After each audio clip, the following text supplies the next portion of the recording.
My sister intentionally held her wedding on the same day as mine. As expected, our parents chose to attend her wedding without a second thought. I simply replied, I understand. On the wedding day, however, they abandoned her ceremony and rushed to my venue desperate to get in. They were left speechless because they realized too late that they had bet on the wrong daughter. My name is Zara, and at 32 years old, I have mastered the art of becoming invisible in a room full of people who claim to love me. Before I tell you how I brought the entire Sterling dynasty to its knees, let me know where you are watching from in the comments below. Please hit like and subscribe if you have ever been the family scapegoat who quietly outgrew the people who refused to water you. Growing up in the affluent suburbs of Atlanta, being a Davis meant maintaining an image of perfection. But inside our colonial brick home, there was a clear hierarchy. There was Bianca, my younger sister, with her light skin, loose curls, and desperate need for validation. And then there was me, Zara. Darker-skinned, fiercely independent, and according to my mother, too difficult to love. While Bianca spent her 20s chasing rich husbands and curating her Instagram feed, I was in Washington, D.C., building a career as a crisis management consultant for the country's top politicians. My family thought I was a freelance copywriter struggling to pay rent. I let them believe it. It was safer that way. The war began on a humid Tuesday evening at Le Bilboquet. The air smelled of expensive perfume and truffle oil. I had gathered my parents and Bianca for dinner to share news I had held close to my chest for months. My fiancé Dante sat beside me. His hand was warm and steady against the small of my back. To my family, Dante was just a street jazz musician who played in Harlem dive bars. They did not know that he owned the jazz clubs, nor did they know he owned the 3 historic brownstones above them. I took a deep breath and smiled. Dante and I have finally set a date. I announced, sliding the Save the Date card across the white tablecloth. We are getting married on October 15th at the St. Regis. The table went silent. My mother, Evelyn, barely glanced at the card. She was too busy scrutinizing Dante's dreadlocks. But it was Bianca who reacted first. She dropped her fork, the metal clattering loudly against the china. She covered her mouth, her eyes widening in a performance worthy of an Academy Award. No! She gasped, tears instantly welling in her eyes. October 15th. Zara, you cannot. I frowned. Why not? We have been planning this for a year. Because that is the date Madame Laveau gave me, Bianca sobbed, grabbing my mother's hand. I went to see the spiritual advisor yesterday. She said October 15th is the only auspicious date for Liam and me to marry. If we do not marry on that specific day, our union is cursed. I stared at her. Liam Sterling, the heir to the Sterling banking fortune, had proposed to Bianca 2 months ago. They had not set a date yet. Now suddenly, she needed my date. Bianca, I said, keeping my voice even. That is 6 months away. I have already put down a deposit. My father Marcus cleared his throat. He looked at me with that familiar mix of disappointment and exhaustion. Zara, be reasonable. Liam comes from one of the most prominent families in Martha's Vineyard.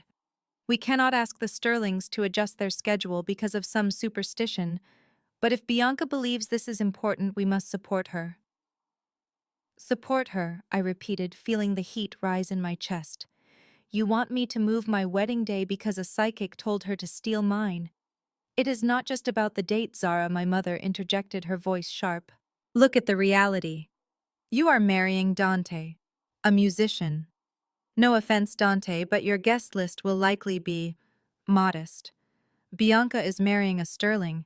This wedding could change our family's social standing forever. We need October 15th. It is peak season. It is perfect. I looked at Dante. His face was impassive, but his thumb rubbed circles on my hand, a silent signal to stay calm. I looked back at my parents. They were not asking me. They were telling me. In their eyes, my happiness was a commodity that could be traded for Bianca's social climbing. Fine, I said, my voice dropping to a whisper. I will keep my date. October 15th. Bianca can have it too. I do not care. Bianca stopped crying instantly. But Mom and Dad will have to choose, she smirked, wiping a dry tear. And obviously they have to be at the Sterling wedding. It is a networking opportunity. I understand, I said, picking up my wine glass. Choose the venue you are most proud of. My mother let out a sigh of relief, patting Bianca's hand. Thank you for finally being mature, Zara. Honestly, a smaller, intimate ceremony suits you better anyway. Maybe a park or a community center. I took a sip of the vintage Cabernet. It tasted like blood. I was done being mature. If they wanted a war, I would give them a revolution. 2 days later, I walked into the lobby of the St. Regis Atlanta. The marble floors gleamed under the crystal chandeliers.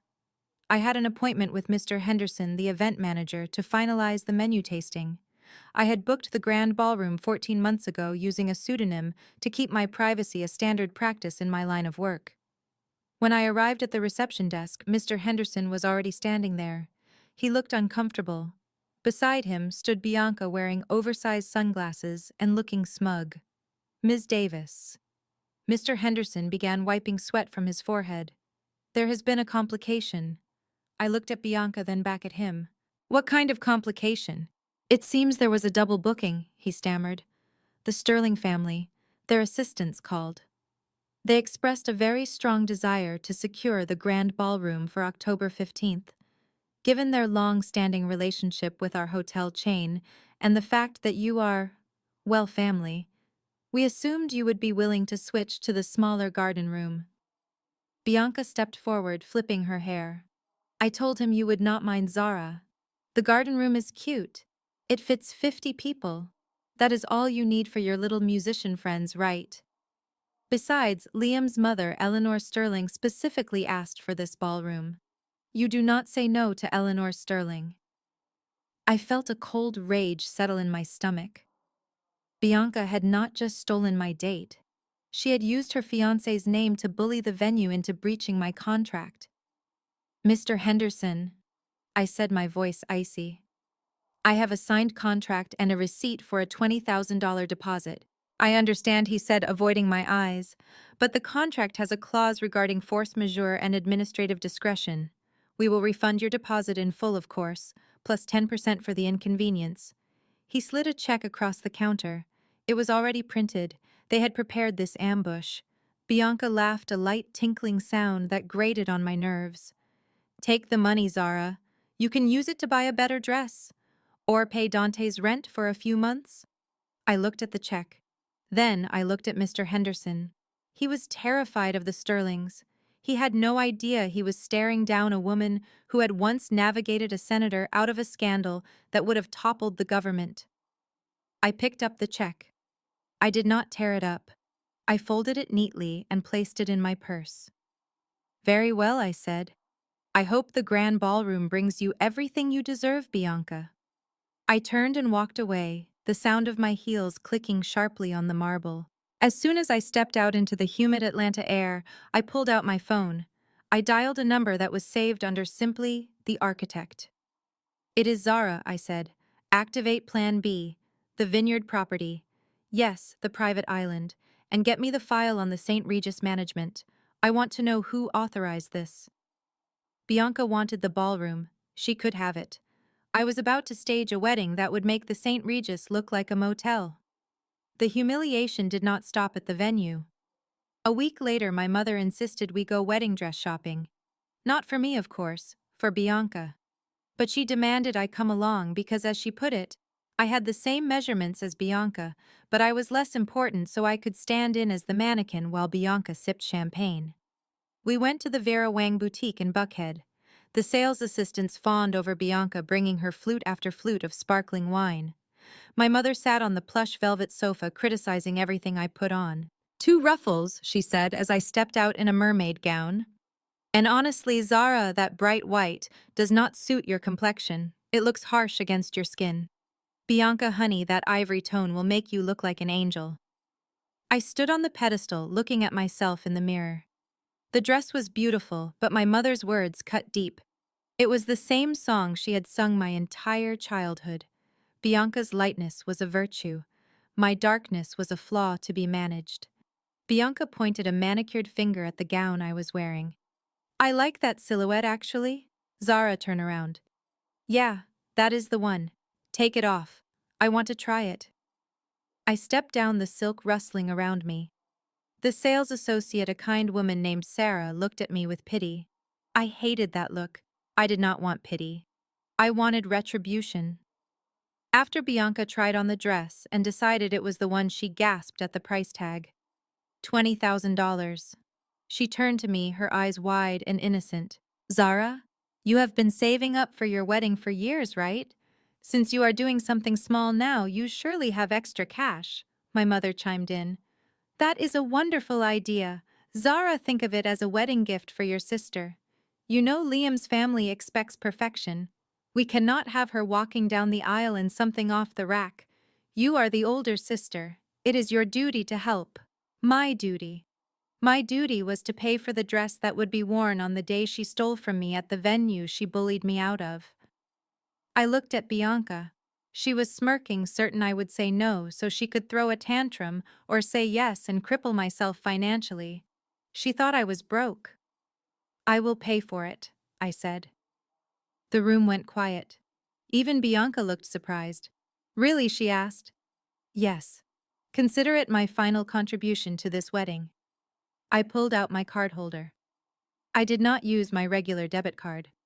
I pulled out a heavy black titanium card. It was an invite-only card issued to individuals who spent over $10 million a year. I had placed a simple black sticker over the logo to make it look generic, but the weight of it was unmistakable. I handed it to Sarah. She took it and her eyebrows shot up when she felt the metal. She glanced at the name embossed on the back, then looked at me with wide eyes.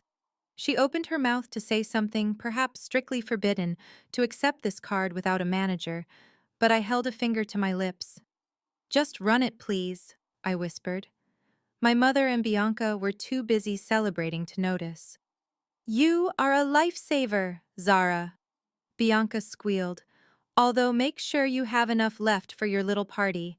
I would hate for you to serve pizza. I walked out of that store $20,000 poorer, but I felt lighter. They had no idea. They were playing checkers while I was playing three-dimensional chess. The next phase of Bianca's campaign was the isolation. 2 months before the wedding, I started receiving awkward phone calls from my aunt's cousins and family friends. Zara, honey. Aunt Clara said, her voice dripping with fake sympathy. Uncle Joe and I are so torn. We really wanted to come to your celebration. But Bianca sent out these save the dates that imply the Sterlings are keeping track of loyalty. You know Joe is trying to get a loan from Sterling Bank for his car dealership. We just cannot risk offending them.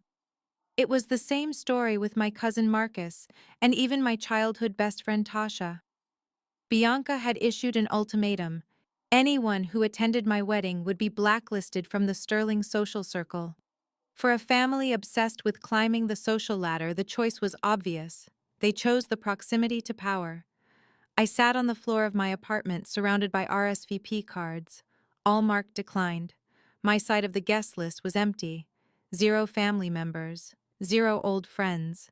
Dante walked in carrying 2 takeout boxes of Thai food. He saw the pile of rejection cards and the tears I was refusing to shed. He sat down beside me and wrapped his arms around my shoulders.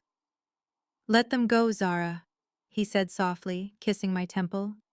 You are trying to water dead plants. These people do not love you. They love what you can do for them. And right now they think you can do nothing. It hurts, Dante. I admitted, my voice trembling. They are my blood.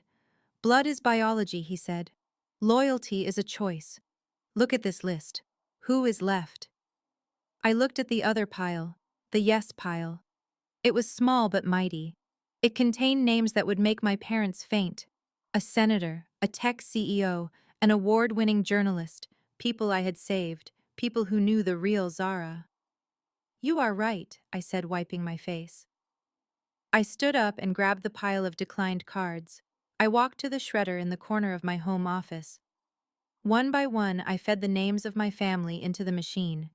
Aunt Clara, Uncle Joe, Cousin Marcus, even Tasha.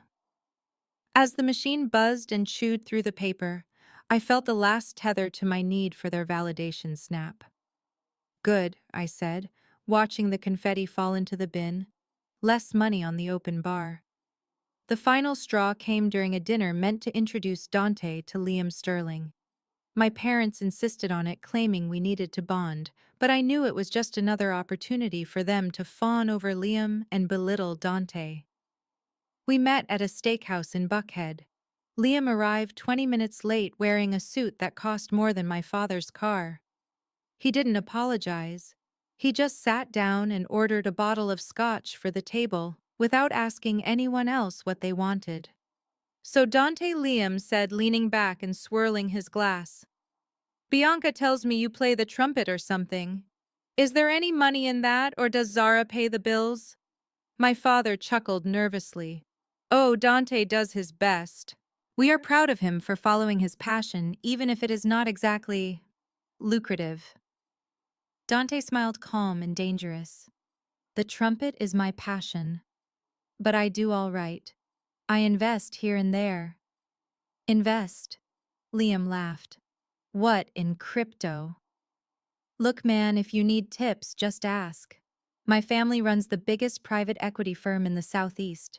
We handle real wealth, not musician money. I saw Dante's jaw tighten. I decided to intervene. Actually, Liam, I said, cutting into my steak. I was reading about Sterling Equity in the Journal this morning. Interesting move on the short position against those tech stocks. But aren't you worried about the SEC investigation into the derivative swaps? The table went silent. Liam froze. The investigation was a rumor, barely a whisper on Wall Street. It wasn't public knowledge yet. I knew about it because I was the one hired to manage the PR fallout if it leaked. Liam narrowed his eyes. Where did you hear that? I shrugged. I read a lot. Just curious. If the SEC freezes those assets, won't that impact your liquidity for the big events coming up? I was hinting at the wedding. Liam turned pale. He mumbled something about rumors and market volatility, then quickly changed the subject. But the dynamic had shifted. He looked at me with fear. He looked at Dante with suspicion. As we were leaving, Liam pulled my father aside loud enough for me to hear. Look, Marcus, keep the musician and the sister away from the wedding photos, okay? My mother, Eleanor, she is very particular. She does not like clutter. My father nodded vigorously. Of course, Liam. We will make sure they stay in the back, or maybe they can leave early. I walked out of that restaurant holding Dante's hand. They want us to leave early, I whispered to Dante as the valet brought his car, a beat-up Honda Civic we used to maintain our cover. Dante opened the door for me. Oh, baby. We are not leaving early. We are not even going to be there. I looked at him. I just got confirmation, Dante said, starting the engine. The helicopter is booked, the island is prepped, and I made a call to Eleanor Sterling's assistant. You did what? Dante smirked in the rearview mirror. Eleanor Sterling hates gold diggers, and she loves jazz. She is going to be at a wedding on October 15th, Zara. But it won't be Bianca's. I sat back watching the city lights blur past. The pieces were falling into place. My family thought they had exiled me to the shadows. They did not realize that the shadows were where I did my best work. October 15th was coming, and it wasn't going to be a wedding day. It was going to be Judgment Day. The envelope did not arrive by mail. It was not shoved into my mailbox alongside pizza coupons and credit card offers. Instead, it was delivered by a man in a charcoal suit who looked more like a Secret Service agent than a courier. He knocked on the door of my apartment at 7 in the morning, handed me a thick, cream-colored envelope sealed with wax, and left without saying a word. I stood in my doorway holding the heavy cardstock. My name was handwritten in calligraphy on the front. Zara Davis. No address, just my name. Inside there was a single card with an embossed crest, a lion holding a key. The Sterling family crest. The message was brief. T, 3 p.m., the greenhouse at the Swan House. Come alone. It was signed simply Eleanor. My stomach twisted. Eleanor Sterling, the matriarch of the Sterling banking dynasty. The woman my sister Bianca was desperately trying to impress, but had never actually met in person without a chaperone. Bianca had spent the last 6 months curating her personality to match what she thought Eleanor wanted, reading books on etiquette and changing her wardrobe to muted pastels. And yet here I was, the black sheep, holding a private invitation. I showed the card to Dante. He was brewing coffee, shirtless, humming a jazz standard. He took the card, whistled low, and looked at me with a spark of amusement in his eyes. "Well," he said, leaning against the counter, "it seems the Queen Bee has summoned you. Be careful, Zara. Eleanor Sterling eats people like your sister for breakfast, but she respects power. Do not walk in there acting like a victim." I dressed with the precision of a soldier going into battle. I chose a tailored navy pantsuit, sharp and professional, with no jewelry except my engagement ring. I pulled my hair back into a sleek bun. I was not going there as Bianca's sister. I was going there as Zara Davis. The Swan House was a historic mansion in Buckhead, surrounded by gardens that looked like they belonged in a Jane Austen novel. The greenhouse was a private glass-enclosed tea room reserved for Atlanta's elite. When I arrived, the host didn't ask for my name. He simply nodded and led me through the tables of ladies who lunched straight to a secluded corner shaded by oversized ferns. Eleanor Sterling sat there like a statue carved from granite and diamonds. She was in her 60s, but her posture was razor sharp. She wore a Chanel tweed jacket that probably cost more than my parents' car, and her silver hair was cut in a severe chic bob. She didn't look up as I approached. She was busy stirring her tea, the spoon making no sound against the china. "Mrs. Sterling," I said, keeping my voice steady. She stopped stirring. She looked up and her eyes were terrifying. They were the same pale gray as Liam's, but where Liam's eyes were vacant and watery, hers were piercing. She evaluated me in a single second, scanning my shoes, my suit, my posture, and my face.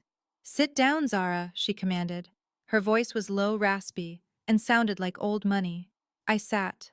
I did not fidget. I placed my hands on my lap and waited. "Tea," she offered, pouring a cup from a silver pot without waiting for an answer. "It is Darjeeling. First flush. I assume you appreciate quality unlike the rest of your family." I took the cup. "Thank you. But I doubt you invited me here to discuss tea leaves." "Why am I here, Mrs. Sterling?" Eleanor smiled. It was a small, dangerous smile. "I like directness. It is a rare quality. Most people spend the first 10 minutes wasting my time with pleasantries. Your sister, for example, spent our entire first lunch talking about the weather and her hair care routine." I took a sip of tea. It was bitter and floral. "I am not my sister." "No, you certainly are not," Eleanor said. She reached into her Hermes bag and pulled out a manila folder. She slid it across the table toward me. I opened it. My breath caught in my throat. Inside were photos, not of me and Dante, but of me walking out of the Capitol building in D.C., me shaking hands with Senator Vance, me signing a non-disclosure agreement with the CEO of a tech giant during their data breach scandal last year.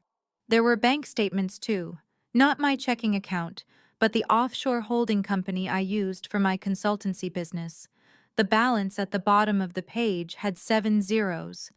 "You are quite the mystery, Zara Davis," Eleanor said, leaning back in her chair.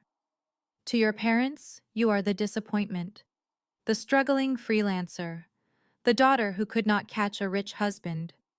But to the political elite in Washington, you are the ghost fixer, the woman who makes problems disappear before the press even catches wind of them."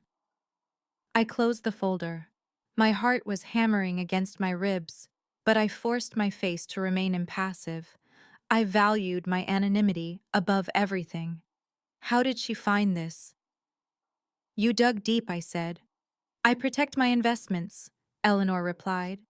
"When my son told me he was marrying a Davis, I had my security team run a background check on the entire family. Imagine my surprise when the background check on the golden child Bianca came up with nothing but maxed out credit cards and a fake degree from a community college. And then imagine my shock when the background check on the black sheep revealed a crisis management empire. She took a sip of her tea, her eyes locking onto mine. You are brilliant, Zara. You have built a fortune without anyone handing you a dime. You navigate shark-infested waters for a living. So tell me, why do you let your foolish parents and that vapid sister treat you like a doormat? The question hung in the air, heavy and suffocating.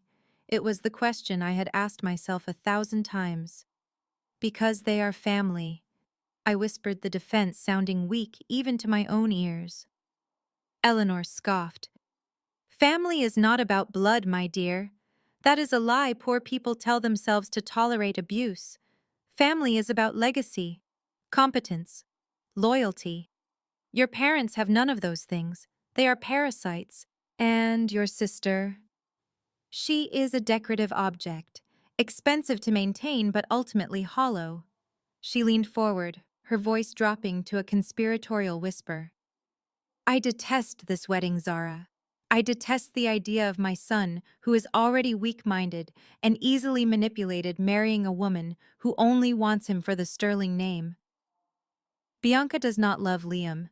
She loves the idea of being Mrs. Liam's Sterling. She loves the country club membership she thinks she is going to get. Then stop it, I said. You are Eleanor Sterling. One word from you and Liam would call it off. Eleanor shook her head. If I forbid it, Liam will rebel. He is in that phase where he thinks defying mommy makes him a man. If I stop the wedding, he will elope with her, and I will be the villain forever. No, he needs to see her for what she is. He needs to see your family for what they are. He needs a hard lesson. She reached out and tapped the folder. And I think you are the one to teach him. I looked at her, confusion warring with curiosity. What are you proposing? I know about the venue, Eleanor said calmly. I know Bianca used my name to bully the St. Regis into canceling your contract. I know your parents are forcing you to pay for her dress. I know they have isolated you from every relative you have. I felt a flush of shame. You know everything. I do, she nodded. And it disgusts me. Not you. Them. I despise bullies, Zara. But more than that, I despise incompetence. Bianca is playing a game she is not equipped to win. She thinks she has won because she stole your date and your venue. She thinks she has secured the Sterling alliance. Eleanor paused, her eyes glittering. I want to offer you an alliance instead. I blinked. You want to align with me? Against your own son's wedding, I want to align with competence, Eleanor corrected. Here is my offer. I will pull the strings necessary to ensure your plan B is perfect. I have connections in Martha's Vineyard that even you do not have. I will make sure your wedding is the event of the decade. In exchange, you do not warn Liam. You do not warn Bianca. You let them proceed with their charade. You let them believe they have won. And then I asked. And then on October 15th, we crush them.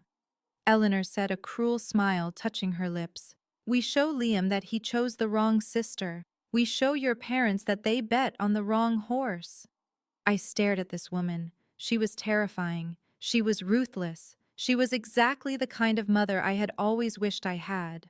Someone who protected her legacy, yes, but someone who recognized strength. My own mother would sell me for a discount handbag. Eleanor Sterling was offering to go to war for me because she respected my hustle. Why, I asked one last time. Why go this far? Because I am tired of fake people, Zara. And I am tired of my son being a fool. He needs to hit rock bottom before he can grow up. Losing Bianca at the altar of public opinion will be his rock bottom. She extended her hand across the table. Her skin was cool and dry. Do we have a deal? She asked. I looked at her hand. Taking it meant declaring total war on my family. It meant there was no going back. No more reconciling, no more playing nice. It meant destroying Bianca's dream to build my own. I thought about the smirk on Bianca's face when she took my venue. I thought about my father telling me to act like a servant at the engagement party. I thought about Dante, who had been disrespected by Liam. I took Eleanor's hand. We have a deal. Excellent, Eleanor said, signaling for the check.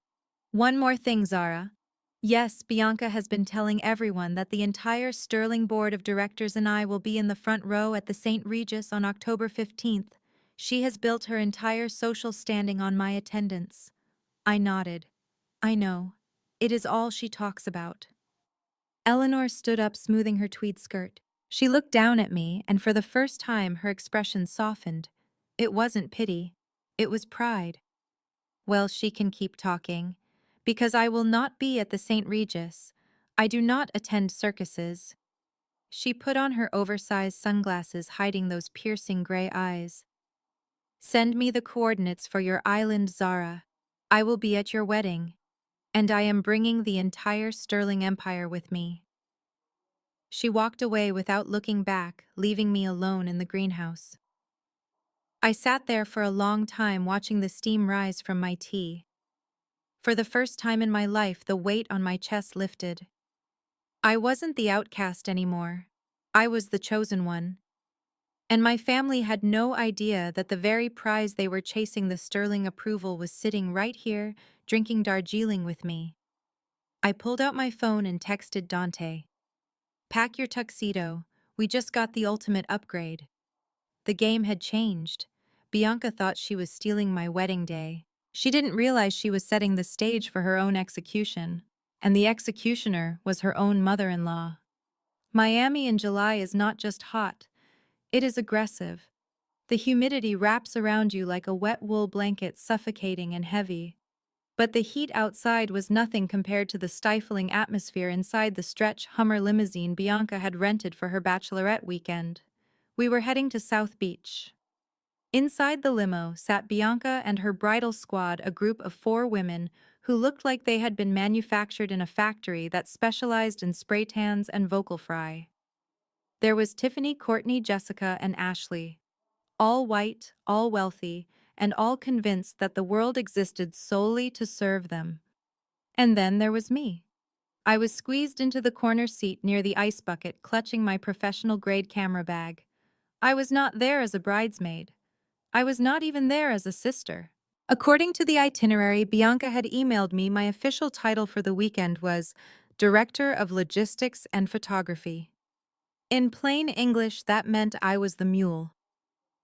Zara, move your leg, Tiffany snapped, adjusting her sequined mini dress. You are wrinkling my train. I shifted my leg, pressing it against the sharp edge of the cooler. Sorry. Bianca laughed, pouring another glass of cheap champagne. Don't worry about her, Tiff. Zara is used to taking up small spaces. Right, Zara. I didn't answer. I just checked the lens cap on my camera. My mother had made it very clear why I was here. You are going to Miami to make sure your sister looks perfect, she had ordered. No scandals, no bad angles. And for God's sake, keep her hydrated. We cannot have her looking puffy for the wedding. We arrived at the One Hotel South Beach, a sanctuary of reclaimed wood and organic cotton sheets that cost more per night than most people made in a month. Bianca had booked the presidential suite for herself and the girls. I naturally was sleeping on the pull-out sofa in the living room. As soon as we got to the room, the demands started. Zara, steam my dress. Zara, call the club and make sure we have the table right next to the DJ. Zara, go down to the lobby and get 5 iced lattes with oat milk, 2 pumps of vanilla sugar-free. I ran around like a servant, my blood boiling beneath my skin. Every time I wanted to scream, I touched the small velvet box hidden deep in my backpack. It contained the earrings Eleanor Sterling had given me before I left. Keep your eyes on the prize, she had told me. Let them dig their own graves. By 10 p.m. we were at Live, the most exclusive nightclub in the city. The bass was so loud it vibrated in my teeth. Bianca had insisted on a VIP table, which meant we were roped off from the commoners, perched on leather banquettes overlooking the dance floor. I spent the first hour on my feet snapping photos. Get the lighting right, Zara. Bianca screamed over the music, posing with a bottle of Grey Goose. I need to look skinny. Make sure you get my good side, Courtney yelled, shoving her hip into Bianca's. I took hundreds of photos. I documented every pout, every toast, every fake laugh. I was invisible to them, a piece of equipment with a pulse. Around midnight, the girls sat down to rest their feet. I finally found a small spot on the edge of the sofa to sit. I was exhausted. The humidity had wreaked havoc on my hair. I wore it natural in a full dark halo that framed my face. I loved my hair. It was a symbol of my heritage, my resistance, and my pride. Tiffany turned to me. Her eyes glazed over from too much vodka. She reached out a hand. "Can I touch it?" she asked, her fingers already inches from my scalp. I recoiled, leaning back. "No. Please do not touch my hair." Tiffany pouted, looking at the other girls. "God, she is so touchy. I just wanted to see if it feels like, you know, wool." The table erupted in giggles. My stomach dropped. It was not just an insult. It was a microaggression so sharp it felt like a paper cut on my soul. I looked at Bianca, my sister, the girl who shared my DNA if not my complexion. I waited for her to defend me. I waited for her to tell her friend that comparing her sister's hair to wool was racist and unacceptable.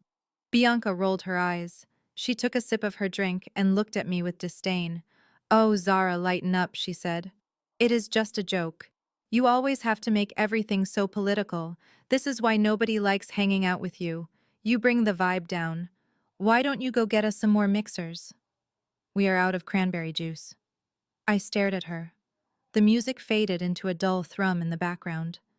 In that moment, the last tiny shred of sisterly love I held for her withered and died. She did not just want to be accepted by these women. She was willing to offer me up as a sacrifice to earn their approval. I stood up slowly. I did not say a word. I walked to the bar, but I did not get cranberry juice. I ordered a double shot of tequila, drank it straight, and walked back to the table. When I returned, the vibe had shifted. The girls were whispering, huddled together. When they saw me, they plastered fake smiles on their faces. "Hey, Zara," Jessica chirped. "We decided to go dance on the floor. The DJ is playing our song. Yeah, you stay here and watch the bags," Bianca said, grabbing her clutch. "And settle up with the waiter." "Okay," Mom said. "You have some savings from that little writing gig of yours. Consider it your gift to me, since you didn't plan a party or anything." Before I could respond, they were gone. 5 shimmering figures disappearing into the strobe lights, and the crowd leaving me alone at a table covered in empty bottles and half-eaten fruit platters. A massive security guard stepped up to the table, followed by a waiter holding a leather folder. "Check," Miss the waiter said, dropping the folder on the table. I opened it. My eyes scanned the total. $5,400. They had ordered 3 bottles of Ace of Spades champagne, 2 bottles of Grey Goose, and a seafood tower they hadn't even touched. $5,000. I looked at the dance floor. I could see Bianca laughing, her head thrown back, living her best life on my dime. She knew exactly what she was doing. She knew I wouldn't cause a scene in a club like this. She knew I would pay to save face to protect the family reputation she claimed to care so much about. I pulled out my phone. I could have called my mother, but she would just yell at me for being cheap. I could have walked out, but the bouncer was blocking the exit. I pulled out my black card, the one that was linked to my offshore account. The waiter raised an eyebrow when he saw it, his attitude instantly shifting from annoyance to respect. I paid the bill. I added a 20% tip because it wasn't the waiter's fault my sister was a monster. As I signed the receipt, my hand shook. Not from fear, from rage, cold, hard rage. I grabbed my camera bag and left. I didn't wait for them. I took an Uber back to the hotel, dragged my suitcase into the hallway, and booked myself a room at the Mandarin Oriental down the street. I was done sleeping on sofas. Once I was in my own room, surrounded by silence and air conditioning, I called Dante. It was 2 a.m., but he answered on the first ring. "Hey, baby." His voice was rough with sleep but warm. "You okay? You sound tight." I told him everything. I told him about the hair comment. I told him about Bianca laughing. I told him about the $5,000 bar tab I had just paid. There was a long silence on the other end of the line. When Dante finally spoke, his voice was terrifyingly calm. "She left you with the bill?" he asked. "Yes," I said, looking out at the ocean. "She said Mom told her I had savings. She thinks I am broke, Dante, but she still bleeds me dry because she thinks I am weak." "She is going to learn today," Dante said. "Listen to me, Zara. Do you remember that credit card Bianca is so proud of, the platinum one she uses to book her flights and buy those ugly purses?" "Yes," I said. "She brags about it constantly. She says it is from some exclusive boutique bank Liam introduced her to." Dante chuckled a dark, low sound. "Liam didn't introduce her to it. Liam's credit is shot. I approved that card." I sat up straight. "What?" "My private equity firm owns a stake in that fintech startup," Dante explained. "We issue high-risk credit lines to people who want to look rich but have no liquidity. Bianca is one of our special clients. We keep her limit high because she pays the minimums, but technically, the terms of service allow us to freeze the asset if we suspect unusual activity." "Unusual activity?" I asked.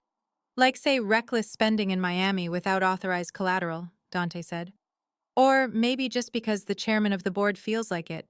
"Dante, are you saying you can cut her off?" "I am saying I am logging into the admin portal right now," he said. I can hear the clicking of his keyboard. "Okay, here is her file. Bianca Davis. Credit limit 50,000. Current balance 42,000. Wow, she really likes Gucci." "Do it," I whispered. "Status changed," Dante said. "Account frozen. Reason suspected fraud." "What happens when she tries to use it?" I asked, a smile finally touching my lips. "It will decline," Dante said. "Hard decline. And since it is a weekend, customer service will be closed until Monday morning. She is stranded in Miami with zero access to funds." I lay back on the pillows, imagining the scene at brunch tomorrow.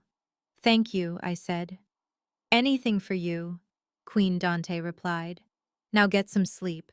You have a show to watch tomorrow." The next morning, I did not go to the brunch. I sat in my hotel room, ordered room service, and watched my phone. At 11:30 a.m., the texts started rolling in. First from Bianca. "Where are you? We are at the restaurant and the waiter is waiting for our order." Then 5 minutes later, Zara pick up the phone. Then 10 minutes later, a voicemail. I played it on speaker. "Zara, you selfish—" "My card isn't working. It says declined. I tried Tiffany's card, but she is maxed out and Courtney forgot her wallet. We are stuck at the restaurant and the manager is threatening to call the police if we don't pay for the mimosas. Get your ass down here and pay for this. Mom is going to kill you." I took a bite of my eggs Benedict. It was delicious. I typed a reply slowly. "Hey sis, so sorry. I had a family emergency and had to fly back to Atlanta early. I am already on the plane. Phone's about to turn off. Maybe try washing dishes. Love you." I turned off my phone. I poured myself a cup of coffee and watched the waves crash against the shore. Bianca was currently experiencing a very small taste of what her life was about to become. She was stranded broke and realizing that her rich friends were just as hollow as she was. But this was just the appetizer. The main course was coming on October 15th, and unlike brunch, she wouldn't be able to talk her way out of it. For the first time in years, I enjoyed my vacation. I spent the rest of the day at the spa, charging everything to my own black card, the one that never declined. Let them panic. Let them sweat. The bill always comes due eventually. And for the Davis family, the interest rates were about to skyrocket. The rehearsal was a farce designed solely to keep up appearances. I had rented a small, dusty chapel on the outskirts of Atlanta for the evening, fully aware that I would never actually walk down its aisle. This was part of the theater, a necessary act in the long con I was playing against my own flesh and blood. My parents and Bianca believed this run-down building with its peeling paint and smell of stale incense was the best I could afford. They stood in the parking lot swatting away mosquitoes and checking their watches with exaggerated impatience. Bianca was glowing, but not with sisterly affection. She was radiating the smug satisfaction of someone who believes she has already won the war. She wore a white cocktail dress that was completely inappropriate for a rehearsal that was not her own, but nobody said a word. My mother was too busy adjusting Bianca's hemline, and my father was too busy scrolling through his phone, likely checking stock prices he did not actually own shares in. "Where is the groom?" my father asked, his voice dripping with disdain. "We have been standing here for 20 minutes, Zara. This is disrespectful." "He is on his way," I said, clutching my phone. I tried to keep my voice steady, but inside I was worrying. Dante was never late. Punctuality was a religion to him. In his world of high-stakes business deals and live jazz performances, timing was everything. Suddenly my phone buzzed. It was Dante. I answered immediately. "Baby, are you okay?" "I am fine," Dante said, his voice calm but tight. "But the Honda is not. I came out to the parking lot and found all 4 tires slashed. And there is sugar in the gas tank. The engine is dead." My blood ran cold. This was not an accident. This was a targeted attack. We parked that beat-up Honda in a secure garage near his office specifically to maintain our cover. Only a few people knew where it was. I looked up at Bianca. She was not looking at me. She was looking at her phone, a small, secretive smile playing on her lips. She typed a quick message and then slipped the phone back into her designer clutch. The timing was too perfect. She knew Dante would be driving that car tonight. She knew exactly how to humiliate him. "Someone slashed his tires," I announced to the group, watching Bianca's reaction closely. My mother let out a loud, dramatic sigh. "Oh, for heaven's sake." Slashed tires. Really, Zara? That sounds like the kind of trouble that follows a certain type of person. Are you sure he didn't just forget? Or maybe he couldn't get the car started because he hasn't paid for repairs? "It was vandalism, Mom," I said sharply. "He is calling a tow truck." "Well, we cannot wait all night," my father snapped. "The Sterlings are expecting us for drinks at 9. If your fiancé cannot manage the basic responsibility of maintaining a vehicle, perhaps he is not ready for marriage." Bianca chimed in, her voice dripping with fake sympathy. "You know, Zara, Liam says that reliability is the most important trait in a man. Maybe this is a sign. I mean, if he can't even get to the rehearsal, how is he going to support a family? Maybe you should just call it off. We can still make it to the drinks with the Sterlings if we leave now." The audacity took my breath away. She had paid someone to destroy my fiancé's property, and now she was using the result of her crime to question his character. It was gaslighting in its purest, most toxic form. "He will be here," I said, my voice hard. "We wait." We waited another 20 minutes. The sun began to set, casting long, jagged shadows across the cracked pavement of the parking lot. My parents complained about the heat. They complained about the neighborhood. They complained about the bugs. Every word was a subtle jab at my life choices, a reminder that I had chosen the wrong path, the wrong man, the wrong life. Bianca leaned against my father's luxury sedan, looking bored. She checked her makeup in the side mirror. "I bet he is not coming," she whispered to my mother, loud enough for me to hear. "He is probably embarrassed. I would be too if I had to marry into a family like ours with nothing to offer." I clenched my fists so hard my nails dug into my palms. I wanted to scream. I wanted to tell them that Dante could buy this entire city block without checking his bank balance. But I held my tongue. The payoff would be sweeter if I waited. Then we heard it. It was a low, powerful rumble like a beast waking up. It was not the sputtering cough of a tow truck or the whine of a taxi. It was the deep, throaty purr of a V12 engine. My father looked up from his phone. My mother stopped fanning herself. Bianca froze mid-selfie. Rounding the corner was not a taxi. It was a Rolls-Royce Phantom. But not just any Phantom. It was a custom two-tone model in midnight blue and silver, shimmering under the streetlights like a moving diamond. The car moved with a grace that defied its size, gliding over the potholes of the parking lot as if they didn't exist. The windows were tinted pitch black. The massive chrome grille gleamed like the gates of heaven. The spirit of ecstasy ornament on the hood stood proud and defiant. "Who on earth is that?" my mother whispered, clutching her pearls. The car slowed to a stop right in front of us. The silence in the parking lot was absolute. Even the crickets seemed to stop chirping out of respect for the machinery. The driver's door did not open. Instead, the rear suicide door swung open automatically. A polished black shoe stepped out onto the pavement, then a leg in tailored charcoal trousers. Dante emerged from the back seat. He looked immaculate. He was wearing a suit that I knew cost more than Bianca's entire wedding budget, though to my parents it probably just looked like a nice suit. He adjusted his cufflinks, his expression unbothered, cool, and utterly commanding. He walked over to me and kissed me on the cheek, ignoring the stunned faces of my family. "Sorry I am late, love," he said, his voice smooth as velvet. "The tow truck took forever. I had to make a few calls to get a ride." My father's mouth was hanging open. He stared at the car, then at Dante, then back at the car. He knew cars. He knew that vehicle started at $500,000. He knew you didn't just hail a Rolls-Royce on Uber.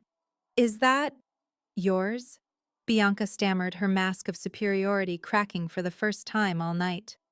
Dante laughed, a light dismissive sound. "This old thing, no. It belongs to a friend." When my car went down, the rental agency was all out of standard sedans. They called in a favor from a local partner. It was the only thing available on short notice. He lied so effortlessly. He was protecting the secret, playing the role of the lucky pauper. But I saw the panic in Bianca's eyes. She had paid to sabotage a Honda, and in doing so, she had forced Dante to reveal a glimpse of his true power, even if he played it off as luck. "A rental?" My father repeated, the color returning to his face. He let out a sharp, derisive laugh. "Of course.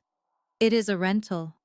He walked over to the car and kicked the tire, gently shaking his head. "You know, Dante, in my world, we don't try to impress people with things we don't own.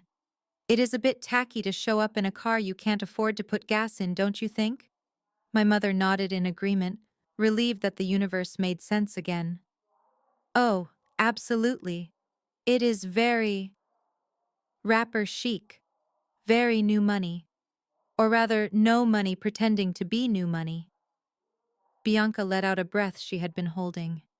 She laughed, a shrill, nervous sound. "Oh my God, for a second I thought you actually won the lottery or something. But yeah, rental makes sense. Did you spend your entire paycheck on the deposit? Do we need to chip in so you can return it without a penalty fee?" Dante smiled at them. It was the smile of a predator watching prey walk into a trap. "No need, Bianca. The deposit is covered. Shall we go inside? I believe we have a rehearsal to get through." We walked into the chapel. The rehearsal was a blur. I went through the motions, walking down the aisle, holding Dante's hand, reciting the vows I would never say in this building. But my mind was not on the ceremony. It was on the look in Bianca's eyes when that car pulled up. For a split second, she had been terrified. She had sensed the truth. But her arrogance was too strong. She had rationalized it away instantly. She preferred to believe her own narrative that we were broke, desperate, and pathetic rather than trust the evidence of her own eyes. As we walked back to the parking lot after the rehearsal, the Rolls-Royce was still waiting, the driver standing stoically by the door. My father stopped Dante one last time. He placed a patronizing hand on Dante's shoulder. "Look, son," my father said, puffing out his chest. "I know you want to look good for Zara, but don't start your marriage in debt just to rent a fancy toy for an hour. It is embarrassing. You can't fake class with a rental car." Dante looked at my father's hand on his shoulder. He removed it gently but firmly. "I will keep that in mind, Marcus," Dante said. My father turned to me. "You see, Zara? This is what I was worried about. Flashy exterior, hollow interior. A rented luxury is still fake, just like this wedding." He got into his sedan with my mother and Bianca. As they drove away, Bianca rolled down the window and yelled, "Try not to scratch it, Dante. You can't afford the insurance." I watched their taillights disappear into the darkness. I turned to Dante. "They really believe it," I said, amazed. They really believe it is a rental. Dante opened the door of the Phantom for me. The interior smelled of handcrafted leather and cedar wood. Let them believe, he whispered, kissing my forehead. It makes the fall so much harder. As we drove away, gliding through the night in the silence of the cabin, I looked at the partition separating us from the driver. I knew that tomorrow was the breaking point. The sabotage was the final straw. Bianca had tried to strand us. My father had called my life fake. They had no idea that the only fake thing about tonight was the rehearsal itself. The car was real. The money was real. And the retribution that was coming for them, that was going to be the most real thing they had ever experienced. I rested my head on Dante's shoulder. Plan C, I said softly. Dante nodded. Plan C. Plan C was simple. Total annihilation. No more warnings. No more hiding. Tomorrow, I would cut the cord. And I would leave them drifting in the open ocean without a life raft. The night before my wedding was supposed to be filled with anticipation and joy. It was supposed to be the time when a bride sits with her mother, perhaps drinking a glass of wine, laughing over old memories, and sharing quiet whispers of advice for the journey ahead. I was sitting alone in the living room of our temporary apartment, staring at the garment bag that held my $100,000 wedding dress. The room was dark, lit only by the amber glow of the streetlights outside filtering through the blinds. Dante was in the shower, the sound of running water providing a white noise that barely drowned out the chaotic thoughts swirling in my head. I had spent the day finalizing the logistics for the island. The helicopters were fueled. The private chefs had prepped the menu. Eleanor Sterling had confirmed that the entire board of directors had landed safely at the private airstrip. Everything was perfect. Everything was ready for the grand reveal that would shatter my family's delusions. But inside, a small, foolish part of me was still a little girl waiting for her daddy to come home. I looked at my phone sitting on the coffee table. It had been silent all evening. No texts from my mother asking if I was nervous. No call from Bianca wishing me luck, even sarcastically. Silence. And then, at 9:45 p.m., the screen lit up. Dad. My heart hammered against my ribs. A wave of irrational hope washed over me. Maybe he was calling to apologize. Maybe in the quiet of the night he had realized that he had 2 daughters getting married tomorrow, not just one. Maybe he wanted to tell me that despite everything, despite the venue drama and the dress money and the insults, he loved me. I picked up the phone. My hand was trembling slightly. "Hello," I said, my voice soft. "Zara." "Thank God you picked up," my father said. His voice was breathless, frantic. "We have a crisis." I sat up straighter. "Is everyone okay? Is Mom okay?" "No, nobody is okay," he snapped, the stress vibrating through the speaker. The bartending service for Bianca's reception just canceled. Apparently, Bianca yelled at the manager during the site visit yesterday and told him his staff looked like convicts. They pulled the contract an hour ago.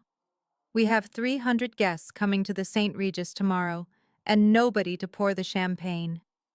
I closed my eyes. Of course. It was not an apology. It was a logistical problem caused by Bianca's arrogance. "That sounds terrible, Dad," I said, keeping my voice neutral. "But I am sure Mr. Henderson at the hotel can pull some staff from the hotel bar to cover it." "They are fully booked with a convention," Dad shouted.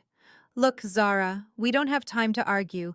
I need you to come over to the hotel tomorrow morning. Bring Dante. I know he has friends in the service industry. We need you to manage the bar." I froze. The air in the room seemed to vanish. "Excuse me," I whispered. "You have your bartending license, don't you?" "You got it in college when you were going through that rebellion phase," my father said, dismissing my entire university experience as a phase. "We need you to run the bar, Zara. We need someone we can trust to handle the premium liquor so the staff doesn't steal it." "Dad," I said, my voice shaking. "Tomorrow is October 15th. "I know what date it is, Zara," he yelled. "That is why I am calling you. I am getting married tomorrow," I said. I said the words slowly, clearly hoping they would penetrate the wall of narcissism he had built around himself. My wedding is tomorrow, at noon.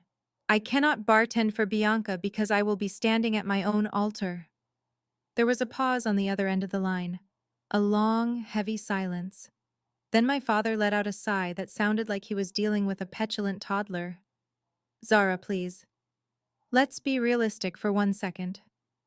Realistic, I asked. Yes, realistic, he said, his voice dropping to a patronizing tone that made my skin crawl. You are having a little backyard thing with Dante. What are you doing? Ordering pizza? Playing music from a Bluetooth speaker? It is not a formal event, Zara. It is a hangout. You can push it back a few hours, or do it on Sunday.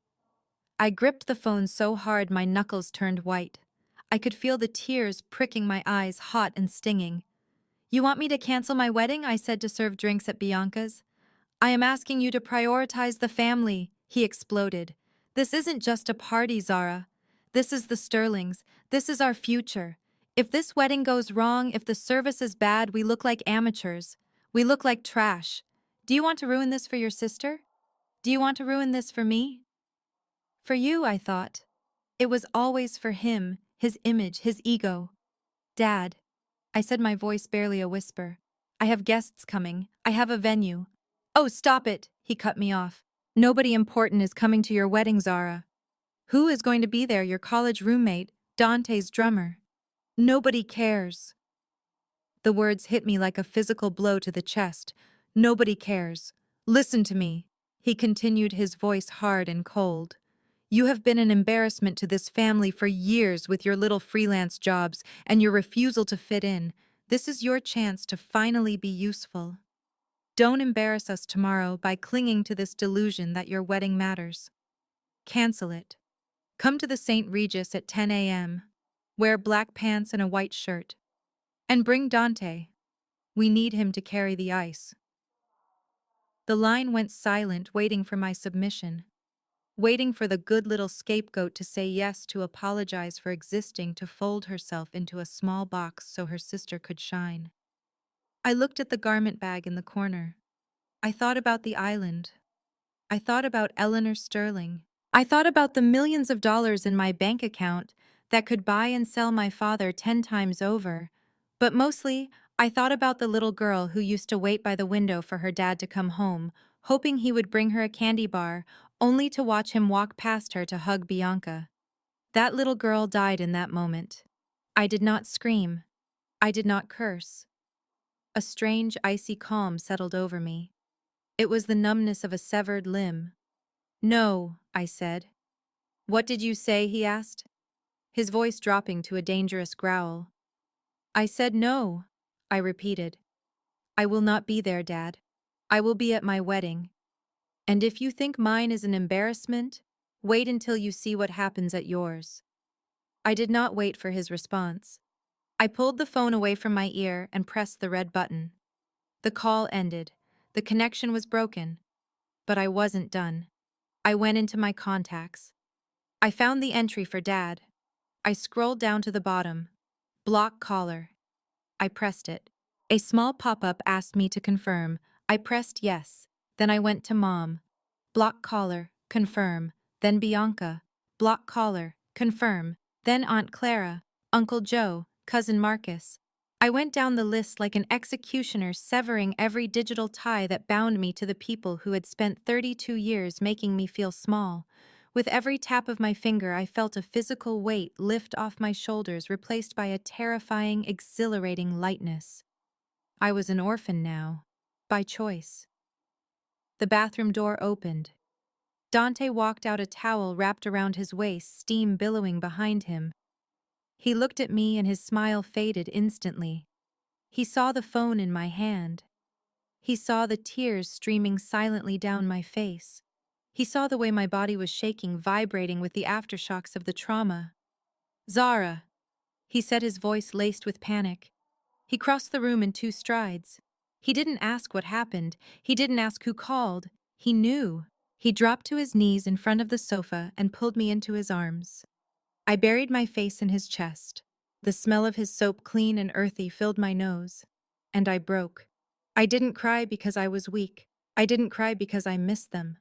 I cried for the loss of the hope I hadn't realized I was still holding on to. I cried because I had finally accepted that they were never going to change. They were never going to see me. They were never going to love me the way I deserved. He asked me to serve drinks. I sobbed into Dante's skin. He told me to cancel our wedding to serve drinks for Bianca.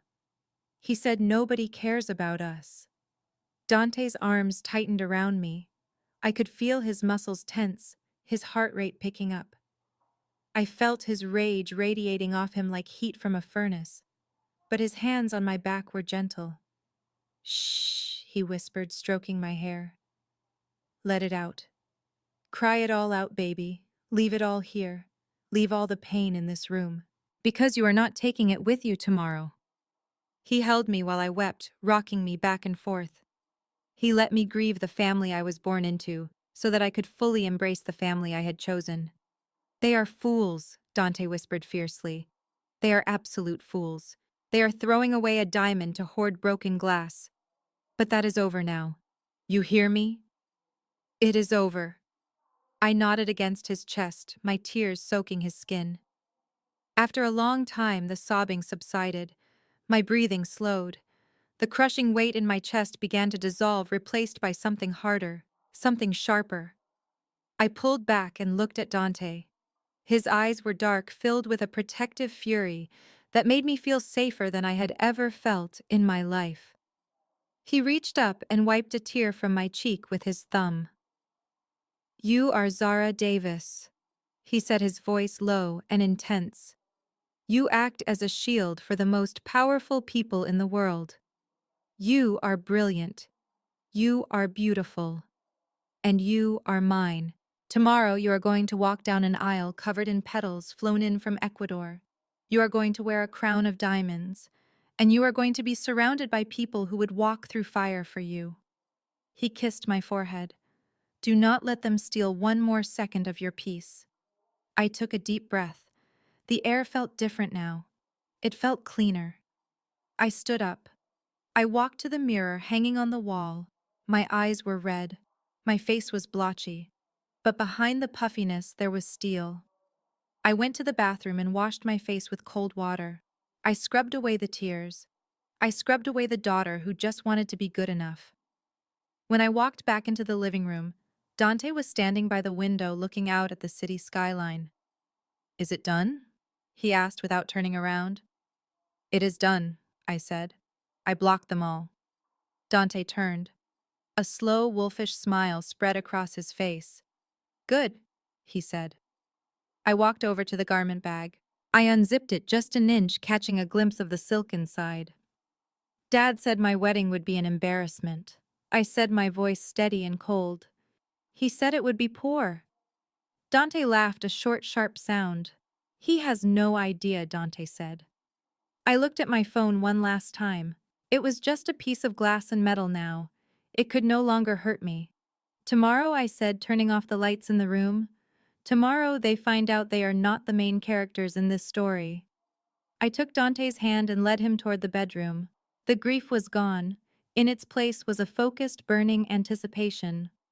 Tomorrow, I whispered into the dark. They will know what hell looks like. And it is going to look exactly like an empty ballroom.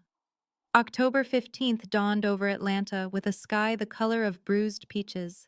The humidity was already rising, clinging to the glass windows of the skyscrapers like a second skin. For most of the city, it was just another humid Tuesday. But for the Davis family, it was the day the world was supposed to stop and pay attention. I woke up at 6 in the morning, not to the sound of an alarm, but to the gentle rhythmic hum of a white noise machine in the presidential suite of the Mandarin Oriental. The room smelled of eucalyptus and fresh linen. I stretched my limbs against the 1,000 thread-count Egyptian cotton sheets, feeling a sense of peace so profound it almost felt illicit. Across town at the St. Regis, my sister was waking up to a very different reality. I knew this because Dante was sitting on the edge of the bed, holding his iPad, watching a live stream from the security cameras he had legally installed in the hallway outside Bianca's bridal suite. The feed didn't have audio, but the body language was loud enough. My mother was already pacing the hallway in her silk robe, her hair in rollers, gesturing wildly at a terrified hotel staff member. My father was leaning against the wall, looking gray and defeated. "It has begun," Dante whispered, handing me a glass of warm lemon water. I sat up and took the glass. "Tell me." "Valencia cancelled," Dante said, a wicked smirk playing on his lips. I let out a soft laugh. Valencia was the most sought-after makeup artist in Atlanta. She charged $2,000 for a bridal consultation and required a 6-month booking notice. Bianca had bragged endlessly about securing her, claiming it was proof of her superior taste. What Bianca did not know was that Valencia had a strict policy regarding payment. She required the final balance to be paid 24 hours before the event. And since Bianca's primary credit card was frozen, and her backup cards were maxed out from the Miami disaster, the automatic payment had bounced at midnight. I picked up my phone, which was still in airplane mode, and turned on the Wi-Fi just to check my email. There it was. A confirmation receipt from Valencia's agency. Subject: private booking for Ms. Zara Davis. Location: Mandarin Oriental. Time: 7:00 a.m. Status: paid in full. I had not just caused Valencia to cancel on Bianca. I had hired her for myself. I imagined the scene inside Bianca's room. The panic. The frantic phone calls. My mother screaming that it was unprofessional, unaware that her daughter's insolvency was the cause. They would be forced to scramble, probably dragging in a cousin who watched YouTube tutorials, or a mall kiosk artist with a heavy hand. Bianca would walk down the aisle looking like a clown, while I would look like a queen. I got out of bed and walked to the floor-to-ceiling window. The city looked small from up here. "Come on," Dante said, standing up. "Your glam squad is waiting." The next 3 hours were a blur of luxury. Valencia arrived with her team, and when she saw me, she didn't ask questions about why she was doing the bride's sister instead of the bride. She simply opened her kit and went to work. "Your skin is dehydrated," she noted, applying a cooling serum. "Stress." I smiled, closing my eyes as her brushes swept across my face. "No. Detox. I am flushing out a lifetime of toxins." While I was being pampered, my phone, which I had unblocked just for Dante's updates, started vibrating with the predictable, frantic energy of my family. I didn't answer, but I let the voicemails roll in, playing them on speaker for entertainment while I got my pedicure. First came my mother. Her voice was an octave higher than usual. "Zara, where are you? We need you here now. The makeup artist bailed on us. You need to do Bianca's makeup. You are good at that natural look. Get over here and bring your foundation." Bianca ran out. Then came my father. "Zara, the bartenders are not here. The agency said the check bounced. You need to bring cash and bring Dante. We need bodies behind the bar." I sipped my mimosa and let the messages fade into the background. They were still treating me like the help.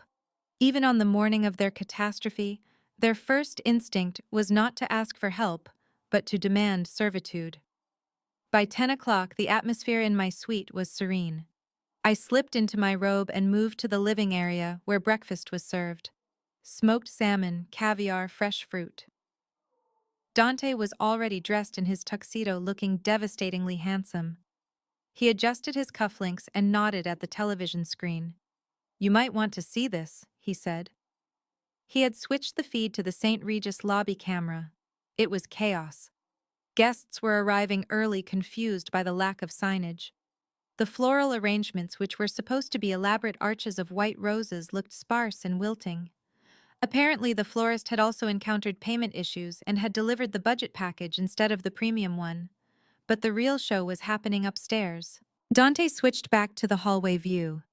Bianca was standing in the corridor, wrapped in a sheet, screaming at my mother. I could read her lips. "It doesn't fit." I leaned closer. "The dress. The $20,000 Vera Wang gown I had paid for, the one she had insisted on taking in an inch because she planned to lose weight before the wedding. Instead, stress eating and alcohol bloating from the Miami trip had done the opposite. My mother was tugging at the back of the dress, her face red with exertion. I watched as she planted her foot against Bianca's back, pulling the zipper with all her might. Bianca was crying, her face blotchy and red, a disaster for her makeup, which was already looking heavy and amateurish. Suddenly on the screen, my mother stumbled back. Bianca threw her hands up. The zipper had popped. I gasped, then covered my mouth to stifle a laugh. It was cruel, yes, but it was poetic justice. The dress I had paid for, the dress she had stolen the experience of, had rejected her. "She is going to have to safety pin it," Dante observed dryly. "That is going to look great in the photos." At 11 o'clock, a chime sounded at my door. It was time. I walked into the bedroom where my dress was waiting. It was not a Vera Wang. It was a custom Galia Le Havre flown in from Tel Aviv. It was a masterpiece of lace and illusion mesh, encrusted with Swarovski crystals that caught the light like crushed stars. It had cost $40,000, paid for with my own money earned from my own success. I stepped into it. It fit like a second skin. No tugging, no pulling, just perfection.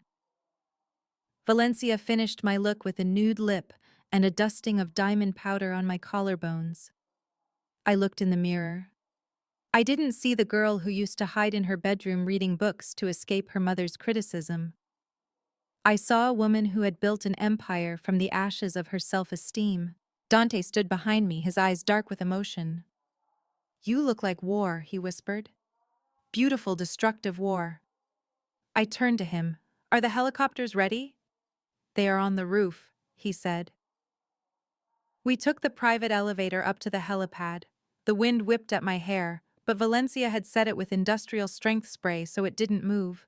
Waiting for us was not a standard transport helicopter. It was a Sikorsky S-76 painted matte black with gold trim. The interior was lined with cream leather. As I stepped onto the roof, my phone buzzed one last time. A text from Bianca. "I hate you. You ruined everything. If you don't show up with money right now, you are dead to me." I looked at the message. Then I looked at the helicopter blades slicing through the air. I typed a reply. "I am already dead to you, Bianca. I am a ghost, and ghosts don't pay bills." I tossed the phone to Dante. He caught it and slid it into his pocket. The pilot nodded as we approached. I climbed into the cabin, the smell of leather and aviation fuel filling my senses. I buckled my seatbelt. Below us, the St. Regis was a hive of panic, bad decisions, and safety pins. Above us, the sky was wide open. 30 minutes away, on a private island off the coast of Georgia that belonged to the Sterling estate, my real life was waiting. Eleanor Sterling was there. Senators were there. The people who ran the world were there. And they were waiting for me. Dante took my hand as the helicopter lifted off. The city of Atlanta fell away beneath us, turning into a grid of toy cars and dollhouses. I looked down at the St. Regis one last time. I imagined my father trying to explain to the guests why there was no premium scotch. I imagined my mother trying to hide the safety pins on Bianca's back. I imagined Liam Sterling looking around the room, realizing that his mother and the entire board of directors were missing. It was not just a wedding I was flying to. It was a coronation. I leaned back against the headrest and closed my eyes, a smile touching my lips. "It is showtime," I whispered. The helicopter banked left, turning toward the ocean, leaving the wreckage of my past in the rearview mirror. The silence was over. The noise was about to begin. The grand ballroom at the St. Regis was designed to hold royalty. Its ceilings soared 30 feet high, adorned with crystal chandeliers that cost more than most homes. When filled with 300 guests, the room hummed with a specific frequency of wealth and power. But when filled with barely 50 confused people scattered across a sea of empty gold Chiavari chairs, the room did not feel grand. It felt like a mausoleum. I watched the scene unfold from thousands of feet in the air, monitoring the live feed on Dante's tablet as our helicopter cut through the clouds toward the coast. It was like watching a car crash in slow motion, except I was the one who had cut the brake lines. Down on the ground, the atmosphere was thick with awkwardness. The air conditioning was humming too loudly, filling the uncomfortable silences between the guests. The floral arrangements, which were supposed to be cascading towers of white orchids, were instead modest bouquets of carnations and baby's breath, the result of the last-minute budget cuts caused by Bianca's frozen credit cards. They looked small and pathetic against the massive scale of the room, wilting slightly under the harsh ballroom lights. Bianca stood near the entrance, her back turned to the wall to hide the safety pins holding her dress together. She was smiling, but it was a rictus of terror. Her eyes darted constantly to the main doors, waiting for the flood of socialites, bankers, and politicians that she had promised everyone would be there. They were not coming. Liam stood at the altar looking like a man facing a firing squad. He was sweating profusely, his face pale and slick. He kept checking his Rolex every 30 seconds, tapping the glass as if the watch were broken. He pulled his phone out of his pocket, hidden behind his bouquet, and dialed his mother's number for the 10th time. I could almost hear the voicemail message playing in his ear. The same message Eleanor had recorded just for today.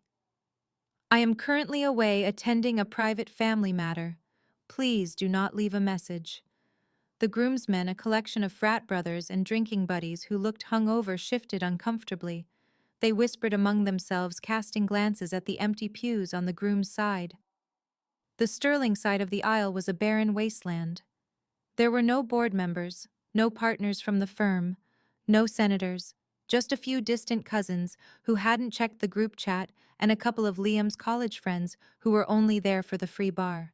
My mother, Evelyn, was in full damage control mode. She was moving among the sparse guests like a hummingbird on caffeine, her laughter shrill and forced. She grabbed the arm of Mrs. Higgins, the president of the local garden club, and practically dragged her toward the front. "Oh, you know how traffic is in Buckhead on a Saturday?" My mother lied, her voice echoing slightly in the empty room. "The Sterling family is traveling in a convoy, you know. Security protocols. They will be here any minute. We are just holding the ceremony so Eleanor can make her grand entrance." Mrs. Higgins pulled her arm away, gently smoothing her dress. She looked around the room with a critical eye. "Security protocols?" she asked, raising a perfectly sculpted eyebrow. "Evelyn, I just checked Waze. The traffic is green all the way from the Sterling estate, and I saw on Instagram that the senator is in town. Strange that he isn't here yet. Bianca said he was officiating." My mother flushed. A deep blotchy red stain crept up her neck. "Oh, well, plans change," she stammered. "The senator had a brief legislative emergency, but he sent his regards. And look, there is Liam. Doesn't he look dashing? A true Sterling heir." Mrs. Higgins looked at Liam, who was currently wiping sweat from his upper lip with his sleeve. "He looks like he is about to vomit." "Evelyn," Mrs. Higgins observed dryly. The tension in the room was palpable. The guests who had shown up were beginning to realize they had been sold a lie. They checked their phones. They whispered behind their hands. The silence was punctuated only by the nervous coughing of my father, who was standing by the bar, realizing that the premium scotch he had promised everyone was actually mid-shelf whiskey poured into crystal decanters. Bianca finally walked away from the wall and approached Liam. She hissed something at him. Even without audio, I could read the anger in her body language. "Where are they?" she was asking. "Where is your mother?" "You promised she would be here." Liam threw his hands up, looking helpless. "I don't know, Bianca. She isn't answering." "Maybe the jet had mechanical issues," Jetta bridesmaid asked, overhearing them. "I thought they were driving from the estate." Liam froze. He had been caught in a lie he didn't even know he was telling. He had assumed they were coming. He had assumed his mother would fall in line because that is what she always did. He had never considered the possibility that Eleanor Sterling had simply decided to opt out. Suddenly, a ripple went through the room. It started in the back row where a group of younger guest influencers Bianca had invited to boost the wedding's hashtag were glued to their phones. One girl, a fashion blogger with blue hair, gasped loudly. "Oh my God," she said. Heads turned. The whisper started low like the buzzing of insects and then grew louder. "What is it?" someone asked. The girl stood up holding her phone high. She looked at Bianca, then at Liam with a mixture of pity and shock. "You guys need to see this," she said. My mother rushed over, trying to snatch the phone away. "Put that away. We are about to start the ceremony. No phones allowed." But it was too late. Other people were pulling out their phones now. Notifications were pinging across the room like popcorn popping. "What is happening?" Bianca shrieked, her composure finally cracking. "Why is everyone looking at their phones?" A man in the third row, one of the few business associates of my father who had bothered to come, stood up. He held his phone out toward my father. "Marcus," he said, his voice grave, "you said the Sterlings were stuck in traffic." My father wiped his forehead with a handkerchief. "They are heavy traffic on 400. "Then how do you explain this?" the man asked. He turned the screen around. On the screen was a live stream. It was broadcasting from a verified account. The account belonged to Vogue magazine. The caption read, "Exclusive inside the wedding of the century. The Sterling dynasty gathers at their private island sanctuary to celebrate true love and legacy." The video showed a pristine white sand beach. The water was a turquoise so bright it looked painted. In the background, a massive floral arch made of thousands of white orchids, the ones Bianca had wanted but couldn't afford, framed the ocean view. But it was the people in the video that made the room gasp. There was Senator Vance holding a glass of champagne, laughing with the CEO of BlackRock. There was the entire board of directors of Sterling Equity dressed in linen suits and summer dresses.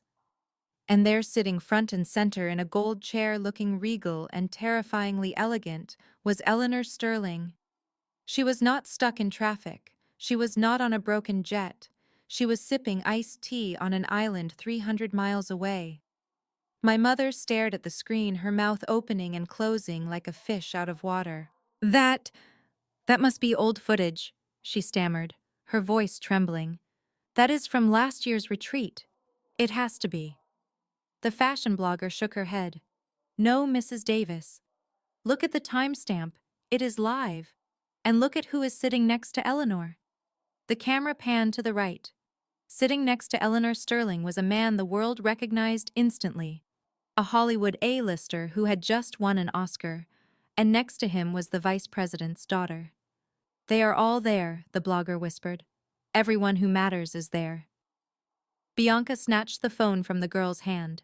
She stared at the screen, her eyes bulging. She watched as the camera panned across the crowd, showing the laughing faces, the luxury, the sheer exclusivity of the event. Then the camera focused on the empty aisle. The caption updated, "Waiting for the bride." "This isn't my wedding," Bianca whispered, her voice barely audible. She looked up at Liam. Liam was staring at his own phone, his face a mask of horror. He had just received a text from his cousin who was on the island. The text read, "Bro, why aren't you here? Grandma Eleanor said you decided to have a small elopement, but we are all at Zara's wedding. It is insane here." Zara, Bianca screamed. The sound tore through the ballroom, shattering the last remnants of decorum. She looked at my parents. "Zara. She is at the island." My father looked at the phone, then at Liam, then at the empty chairs around him. The realization hit him like a physical blow. The small backyard thing I had told him about was not a backyard. It was the Sterling private island. And the nobody guests I had mentioned were the most powerful people in the country. Liam dropped his phone. It clattered loudly on the marble floor. "She is at the island," Liam whispered, his voice shaking. "My mother is at Zara's wedding." The guests began to stand up. The murmurs turned into open conversation. "Wait, so this is the B-list wedding?" someone asked loudly. "The Sterlings aren't coming here. Why are we here if the real party is there? Mrs. Higgins stood up, smoothing her skirt. Well, Evelyn, she said, her voice dripping with ice, it seems you were mistaken about the traffic, and about which daughter is the priority. She picked up her purse. I think I have seen enough. She walked out. Then the business associate walked out. Then the influencers, realizing there was no clout to be gained here, packed up their ring lights and left. One by one, the room began to empty. The 50 guests dwindled to 40, then 30, then 10. Bianca stood at the altar surrounded by empty chairs and wilting carnations. The safety pin on her dress finally gave way, and the back of her gown popped open, revealing her corset. She didn't try to fix it. She just stood there staring at the live stream on the phone she was still clutching. On the screen, the music started. A live orchestra began to play.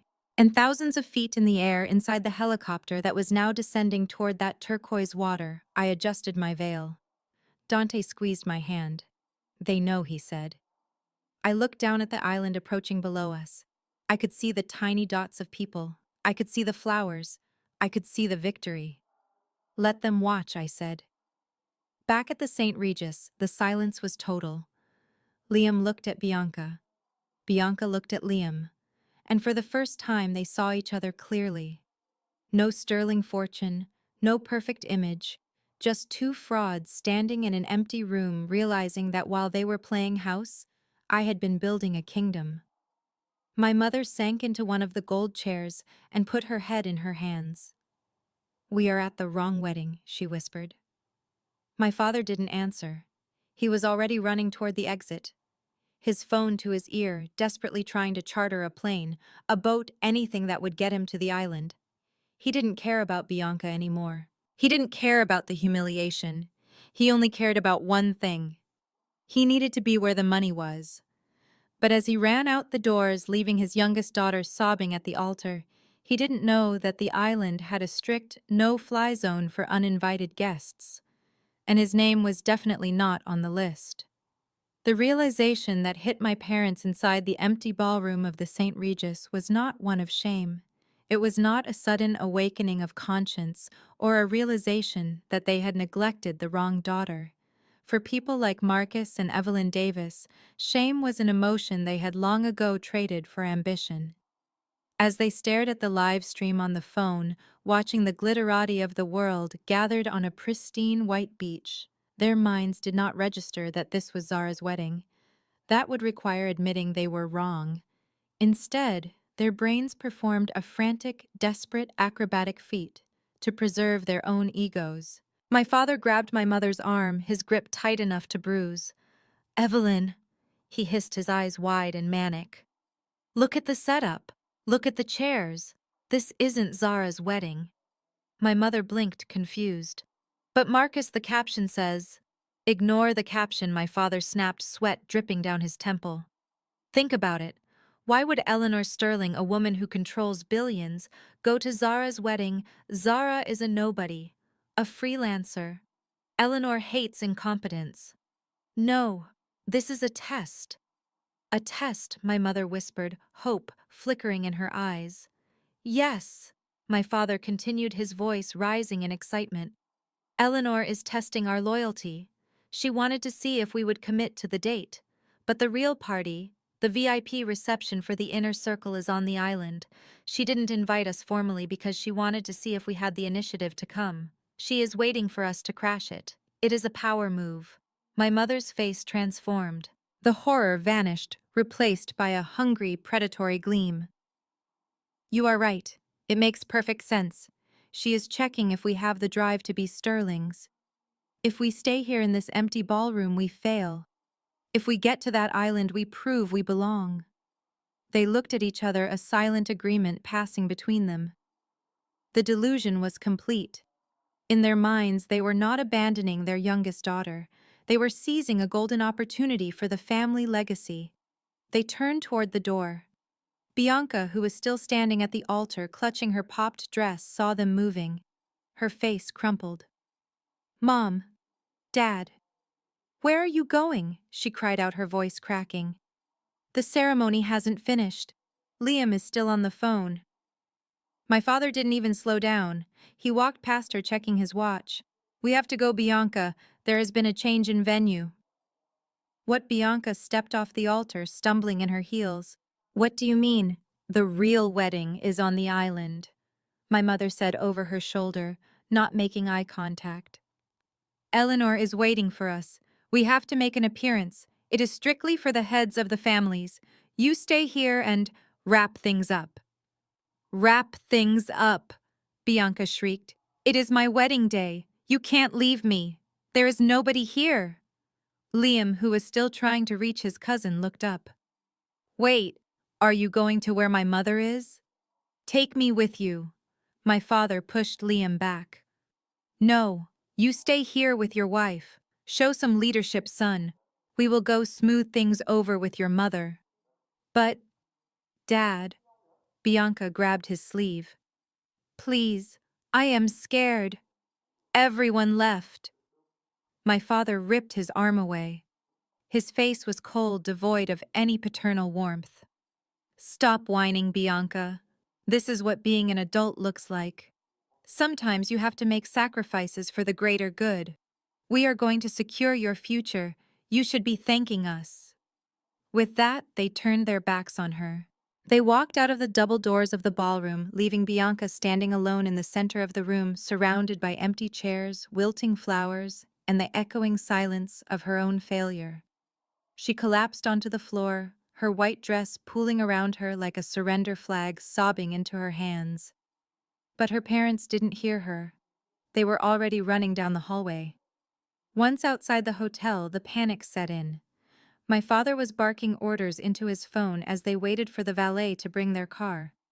I don't care how much it costs, he shouted at a charter boat captain on the other end of the line. I need a vessel that can get us to Sterling Island in under an hour. Yes, I know it is private property. I am the father of the bride. Just have the engine running. They sped toward the coast, driving 20 miles over the speed limit. My mother spent the entire ride fixing her hair in the vanity mirror, reapplying lipstick with shaking hands. Do I look all right? She asked breathlessly. I need to look like I belong there, Marcus. You look fine, he snapped, swerving through traffic. Just remember the story. We were delayed by a security check. We didn't know about the venue change until the last minute. Blame the assistant. Always blame the assistant. They arrived at the marina, a small exclusive dock where wealthy yacht owners kept their toys. My father had secured a high-speed powerboat usually used for deep-sea fishing. The captain, a gruesome man with a sunburned face, looked at their formal wear with amusement. You folks going to a party? He asked, spitting tobacco into the water. We are attending the Sterling nuptials, my father said, puffing out his chest as he helped my mother onto the swaying boat. And we are late. Step on it. The boat roared to life. As they tore across the water, the wind whipped my mother's carefully sprayed hair into a frenzy. Salt spray soaked my father's expensive tuxedo. They bounced violently over the waves, holding onto the rails for dear life, but neither of them complained. They stared at the horizon with maniacal focus. They were chasing the dragon. They were chasing the validation they had craved their entire lives. In their minds, they were already there. They imagined the scene. They would step onto the dock and Eleanor Sterling would greet them with a knowing smile. She would say, "You made it. You passed the test. Welcome to the inner circle." They would drink vintage champagne with the senator. They would laugh about the mix-up at the St. Regis. They would finally be somebody.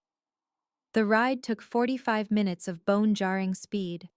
Finally, the island came into view. It was breathtaking. Even from a distance, the wealth was palpable. A massive mega-yacht was anchored offshore. Several helicopters were parked on the helipad.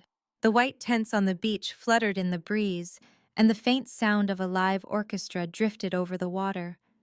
That is it, my mother whispered, clutching her pearls. Oh, Marcus, look at it. It is paradise. My father grinned, a look of pure greed. And it is ours, Evelyn. We are the in-laws. This is our world now. As the boat approached the private dock, however, the reality began to assert itself. The dock was not empty. It was swarming with men in black suits and earpieces. This was not hotel security. This was private military contracting. The captain slowed the boat down. Folks, we are being hailed." A sleek patrol boat cut across their path, its siren blaring. A man with a megaphone stood on the bow. "Identify yourself and state your business. This is a restricted zone. Turn around immediately." My father stood up in the boat, waving his arms. "It is okay. I am Marcus Davis. I am the father of the bride. We are here for the wedding." The security team did not lower their weapons. They did not smile. "We have no record of a Marcus Davis on the guest list," the voice boomed back. "Check again," my father screamed, his voice carrying over the water. "Ask Eleanor Sterling. Tell her the in-laws are here." It is a surprise. The patrol boat pulled alongside them. 2 guards boarded their fishing boat. They were massive, efficient, and completely unimpressed by my father's tuxedo. "Sir, you are trespassing on private property," the lead guard said. His voice was flat. "Trespassing?" My father laughed nervously. "Do you know who I am? My daughter is marrying Liam Sterling." The guard looked at him, then touched his earpiece. "Control, we have an intruder claiming relation to the groom. Says he is the father of the bride." There was a pause. The guard listened to the voice in his ear. His expression shifted from indifference to something colder. "Copy that," the guard said. He looked at my father. "Sir, I have just confirmed with the wedding planner. The bride's father is deceased." My father's face went white. "What? No, I am standing right here." "Who told you that?" "The bride," the guard said. "Ms. Zara Davis. She informed security that her parents passed away years ago. She was very specific. She said she is an orphan." My mother let out a gasp. "Zara. But Bianca." "This isn't Bianca's wedding, ma'am," the guard said, looking at her ruined hair and wet dress. "This is the wedding of Ms. Zara Davis and Mr. Dante Williams, and you are not on the list." The world seemed to stop spinning for Marcus and Evelyn Davis. The delusion shattered. The mental gymnastics failed. They were standing on a rocking boat soaked in salt water, facing men with guns, realizing that they had traveled miles across the ocean to crash a party hosted by the daughter they had called a failure. But wait. My father was desperate now. He grabbed the guard's arm. "You don't understand. We made a mistake. We are her parents. Please just let us talk to her. She will vouch for us. We just want to wish her happiness." The guard removed my father's hand from his arm with a grip that promised pain. "Sir, the instructions are clear. No uninvited guests, especially not the ones on the blacklist." "Blacklist," my mother whispered. "Yes, ma'am. Your names are flagged, red level. That means do not admit under any circumstances." My father looked past the guard toward the beach. He could see the guests mingling. He could see the waiters passing trays of caviar. He could see the life he wanted so badly it physically hurt. And he could see in the distance a woman in a crystal-encrusted gown laughing with a man in a tuxedo. Zara. She looked radiant. She looked powerful. She looked completely unbothered by their absence. "Please," my father begged, his dignity gone. "Just let us stand in the back. We won't say a word. Just let us be there." The guard shook his head. "Turn the boat around, Captain, or we will impound it." My father slumped onto the bench of the boat. He looked back at the island as the captain gunned the engine, turning them away from paradise. He saw the yacht. He saw the helicopters. He saw the sheer, unadulterated power that his daughter commanded. And he realized with a sick, sinking feeling in his gut that he hadn't just bet on the wrong horse. He had shot the winning horse in the leg, and it had won the race anyway, leaving him in the dust. My mother began to weep, not for Zara, but for the proximity to Eleanor Sterling that she had lost. "She was right there," my mother sobbed. "I could have touched her."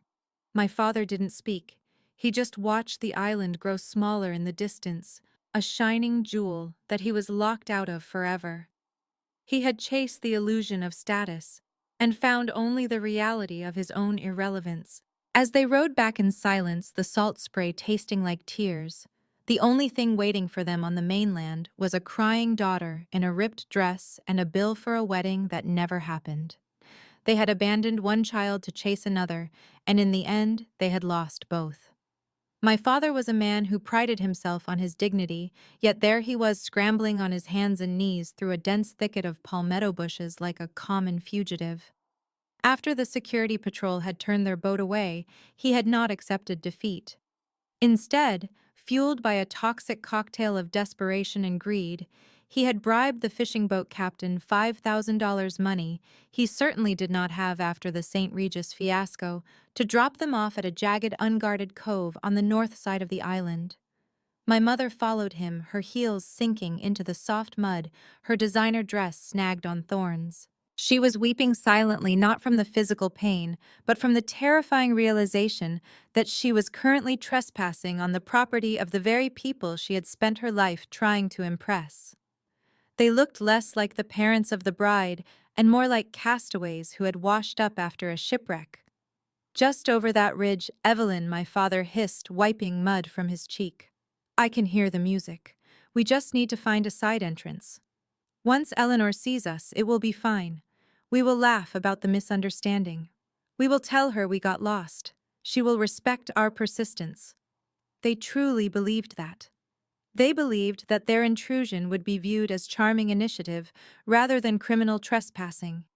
It was the ultimate delusion of the narcissist, the belief that the world was waiting for them to arrive. They pushed through the final barrier of tropical foliage and stumbled out onto the edge of the manicured lawn.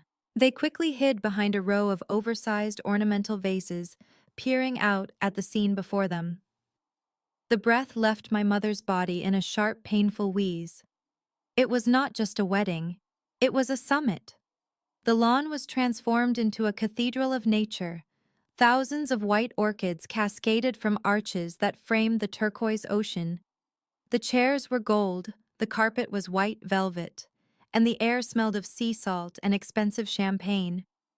But it was the guests that made my father grab the stone vase for support. There, in the third row, sat the governor of Georgia, laughing with a tech billionaire whose face was on the cover of Forbes last month. 2 rows ahead sat a famous talk show host who my mother had worshipped for 20 years. And in the front row, sitting with the posture of a queen, was Eleanor Sterling. She was wearing a wide-brimmed hat and looking completely relaxed. She was not checking her watch. She was not looking for her son.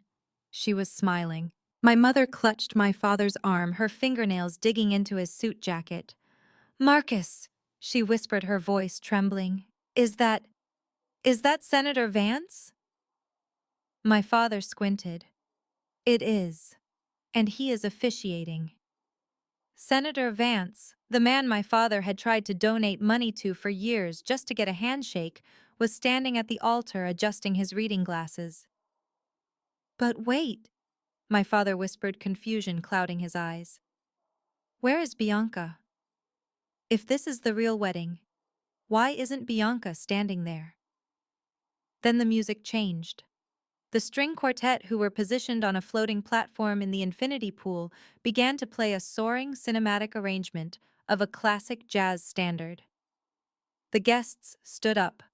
The sound of hundreds of people rising in unison was like the rustle of silk. My parents craned their necks watching the top of the aisle. They expected to see Liam. They expected to see Bianca running out breathless but triumphant. Instead, Dante walked out. He did not walk from the side. He walked down the aisle, a break from tradition that signaled this was his domain. He wore a tuxedo that was cut so sharply it looked like a weapon. The fabric was midnight blue, contrasting perfectly with his dark skin.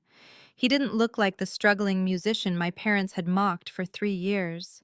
He walked with the heavy, grounded confidence of a man who owned the earth beneath his feet. As he passed the guests, people didn't just smile. They nodded with deep respect. The tech billionaire gave him a thumbs up. The governor patted him on the back.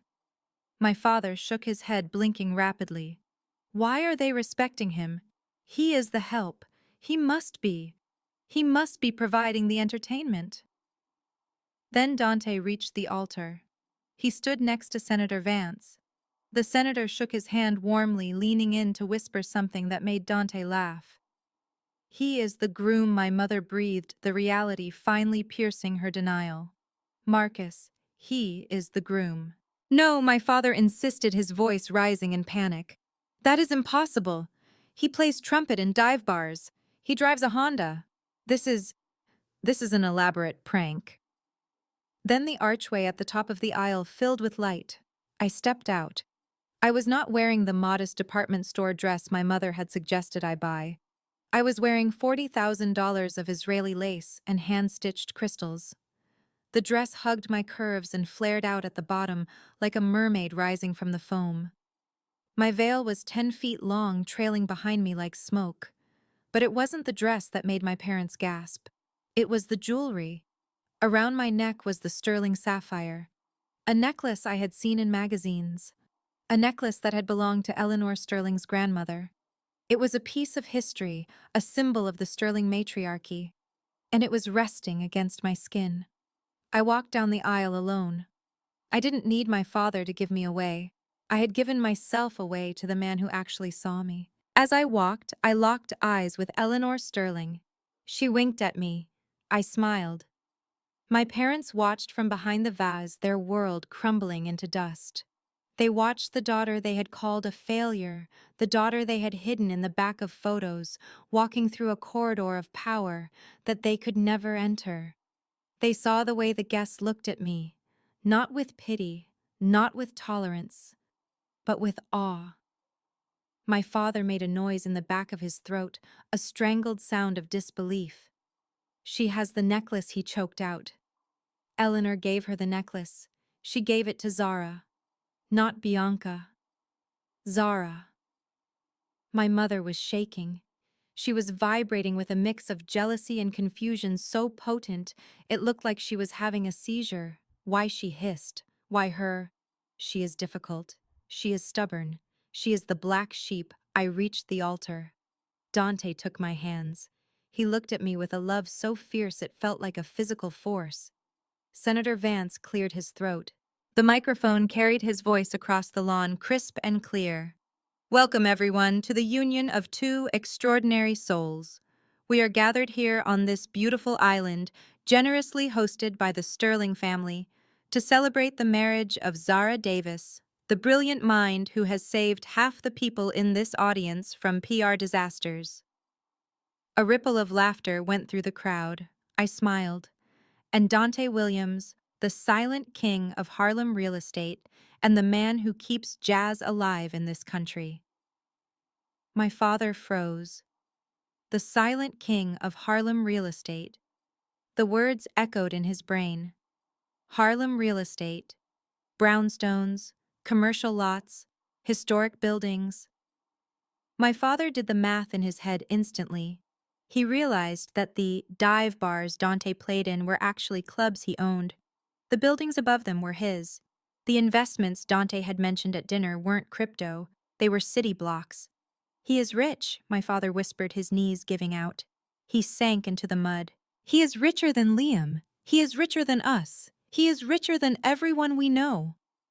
My mother didn't care about the money. She was staring at Eleanor Sterling, who was dabbing her eyes with a lace handkerchief.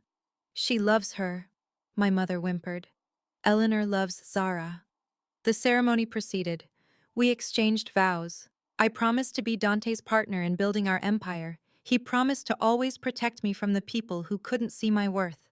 When he said those words, he looked directly toward the bushes where my parents were hiding. He couldn't see them, but he knew. He knew they would try to come. I do, I said. I do, Dante said. You may kiss the bride. Senator Vance announced.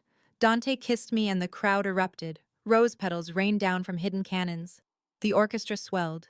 It was perfect. It was the moment I had dreamed of. And then the spell broke. My mother couldn't take it anymore. The sight of me, the scapegoat, the punching bag, the second choice standing there in diamonds, being cheered by the elite while she stood in the mud in a ruined dress, was too much for her psyche to handle. She stepped out from behind the vase. She stumbled onto the white velvet carpet, her feet leaving muddy streaks on the pristine fabric. Her hair was wild. Her mascara was running down her face. She looked like a banshee. "Stop!" she screamed. The music didn't stop immediately. The applause died down slowly, replaced by a confused silence. Heads turned. 300 of the most powerful people in America looked at the woman standing at the back of the aisle. My mother pointed a shaking finger at me. "What is this?" she shrieked, her voice cracking with hysteria. "What is this, Zara? You told us it was a backyard party. You told us nobody was coming." Security guards began to move in from the sides, but Dante held up a hand to stop them. He wanted this. He wanted them to see. I turned slowly on the altar. I looked at my mother.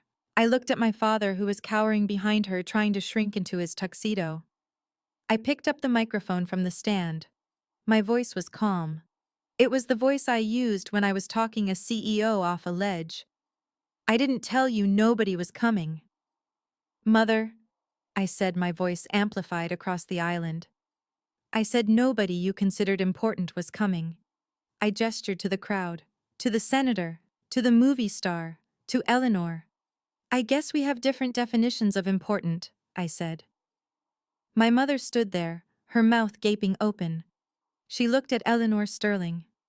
"Eleanor," she cried out, taking a step forward. "It is me, Evelyn. We met. We almost met. I am Bianca's mother. We are family." Eleanor Sterling stood up slowly.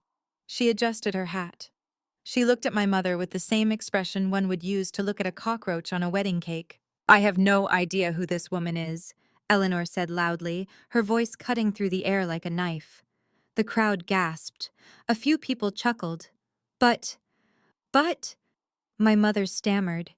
"The wedding, Bianca security," Eleanor said, sitting back down. "Please remove the trash. It is ruining the view." 4 massive guards descended on my parents. My father tried to run, but he slipped in the mud. My mother was screaming as they grabbed her arms. "Zara, Zara. Tell them, we are your parents. We came all this way. We love you." I watched them being dragged away, their heels dragging lines through the sand. I watched the people who had made me feel small for 30 years being reduced to nothing more than a nuisance at my celebration. I looked at Dante. He was smiling. I brought the microphone to my lips one last time. "I am an orphan," I said softly. Then I dropped the mic. It hit the floor with a thud. The crowd cheered, the music started again, and I turned back to my husband, leaving my parents to be tossed back into the sea where they belonged. The payoff wasn't just the dress or the money or the guests. The payoff was the look on their faces when they realized that they were not the heroes of this story. They were not even the villains. They were just the extras who had been cut from the final scene. The silence that followed my dropping of the microphone was not empty. It was heavy, charged with the kind of electricity that precedes a lightning strike. My parents stood on the white velvet carpet, mud dripping from their shoes, looking like stains on a masterpiece. The security guards held them firmly by the arms, but for a moment nobody moved. The entire assembly of 300 guests, senators, CEOs, and Hollywood royalty stared at Marcus and Evelyn Davis with a mixture of confusion and secondhand embarrassment. My mother, Evelyn, was the first to break the paralysis. Her narcissism was a survival mechanism, and it kicked into overdrive. She looked at the security guards, then at the crowd, and her brain frantically rewrote the narrative. She decided that this was not an ejection. This was an opportunity. She shook off the guard's hand with the indignant huff, smoothing her ruined dress, as if she were simply late for a board meeting. "Unband me this instant," she hissed, her voice trembling, but loud enough to be heard in the front rows. "Do you know who I am? I am the mother of the bride, and I am the mother-in-law of Liam Sterling." She turned her gaze toward Eleanor Sterling, who was sitting in the front row looking at my mother over the rim of her sunglasses. My mother stepped forward, desperate to make eye contact, desperate to bridge the gap between her reality and the one she craved. Eleanor Evelyn cried out, forcing a jagged, hysterical smile. "Oh, thank goodness we found you. There was a terrible mix-up at the hotel. The staff sent us to the wrong venue. Can you believe the incompetence? But we are here now. We made it. My father, Marcus, sensing an opening, puffed out his chest. He tried to straighten his tuxedo, ignoring the fact that it was soaked in seawater and covered in sand. Yes, Senator Vance, he shouted, waving at the man standing next to Dante. Good to see you again. I believe we met at the fundraiser last year. I am Marcus Davis, Zara's father. I assume my seat is in the front. The delusion was breathtaking. They truly believed that if they just acted confident enough, the world would rearrange itself to accommodate them. They thought they could bully their way into high society just like they had bullied me for 32 years. Senator Vance looked at my father. He adjusted his glasses, squinting slightly. I have never met you in my life, sir. The senator said, his voice dry and amplified by his lapel microphone. My father's face faltered. But I donated. Eleanor Sterling stood up. The movement was slow, graceful, and commanded absolute attention. The rustling of the crowd stopped instantly. Eleanor didn't need a microphone. She had the kind of voice that projected authority without raising a decibel. She walked out from the pew and stood in the center of the aisle, blocking my parents' path to the altar. She looked at them with a cold, clinical curiosity, as if they were a particularly invasive species of weed she had found in her rose garden. You are the Davises, Eleanor stated. It was not a question. Yes. My mother sobbed relief, flooding her face. Yes. Eleanor. We are family. We are the in-laws. Eleanor tilted her head. You are the people who tried to force my son to marry on a specific date because of a psychic. You are the people who bullied the St. Regis into canceling a contract. And you are the people who left your youngest daughter sobbing at an empty altar an hour ago because you thought there was a better party happening here. The color drained from my mother's face. She opened her mouth, but no sound came out. We watched the live stream. Eleanor continued, her voice slicing through the air. We saw you leave her. We saw you running for the boat. It was quite the performance. My father stepped forward, sweating profusely. Mrs. Sterling, please. You have to understand. We did it for the Alliance. We wanted to show our respect to you. Respect. Eleanor laughed, a short, sharp sound that felt like a slap. You trespassed on my private island. You insulted my security team. And now you are interrupting the wedding of the only member of your family who actually possesses a spine. She pointed a manicured finger at the exit. You are not family, Mr. and Mrs. Davis. You are social climbers who ran out of ladder. Now get off my island before I have you arrested for criminal trespassing. My father looked around the crowd, his eyes wild. He saw the judgment. He saw the disgust. He realized there was no alliance. There was no seat at the table. Desperation turned to rage. If he couldn't join them, he would burn it all down. He turned his eyes toward the altar, toward Dante. He saw Dante standing there in his bespoke tuxedo, looking like a king. And my father snapped. His brain could not compute that the man he had ridiculed for years was standing at the pinnacle of this world. This is a scam, my father screamed, pointing a shaking finger at Dante. This is all a scam. Eleanor, you are being tricked. Security moved in, but Dante stepped forward. He walked down the steps of the altar, moving with a slow, predatory grace. He waved the guards back. He wanted to hear this. What is a scam? Marcus Dante asked, his voice calm. You, my father shouted, spit flying from his lips. You are a broke musician. You play trumpet in dive bars. You drive a beat-up Honda. How are you paying for this? Huh? Did you steal Zara's money? Or did you rent this whole island on credit just to embarrass us? My mother latched onto this narrative. Yes, he is a fraud. He is a nobody. Zara is marrying a pauper just to spite us. The crowd murmured. It wasn't a murmur of doubt, it was a murmur of anticipation. They knew who Dante was. They were waiting for the execution. Dante stopped 3 feet from my father. He towered over him. He adjusted his cufflinks, looking down at Marcus with a mixture of pity and boredom. You are right about one thing, Marcus, Dante said. I am a musician. I play the trumpet, and I do play in dive bars. My father let out a triumphant, hysterical laugh. I knew it. I knew it. He admits it. Dante smiled. It was a terrifying smile. I play in them because I own them, Dante said softly. My father's laugh died in his throat. What the blue note on 4th Street mine? Dante listed, ticking off his fingers. The Jazz Lounge in Midtown Mine. The entire block of historic brownstones in Harlem where you park your car when you visit the city mine. My father blinked. No, that is impossible. And that Honda Civic, Dante continued, taking a step closer. I drive that because in my neighborhood driving a Rolls-Royce attracts the wrong kind of attention.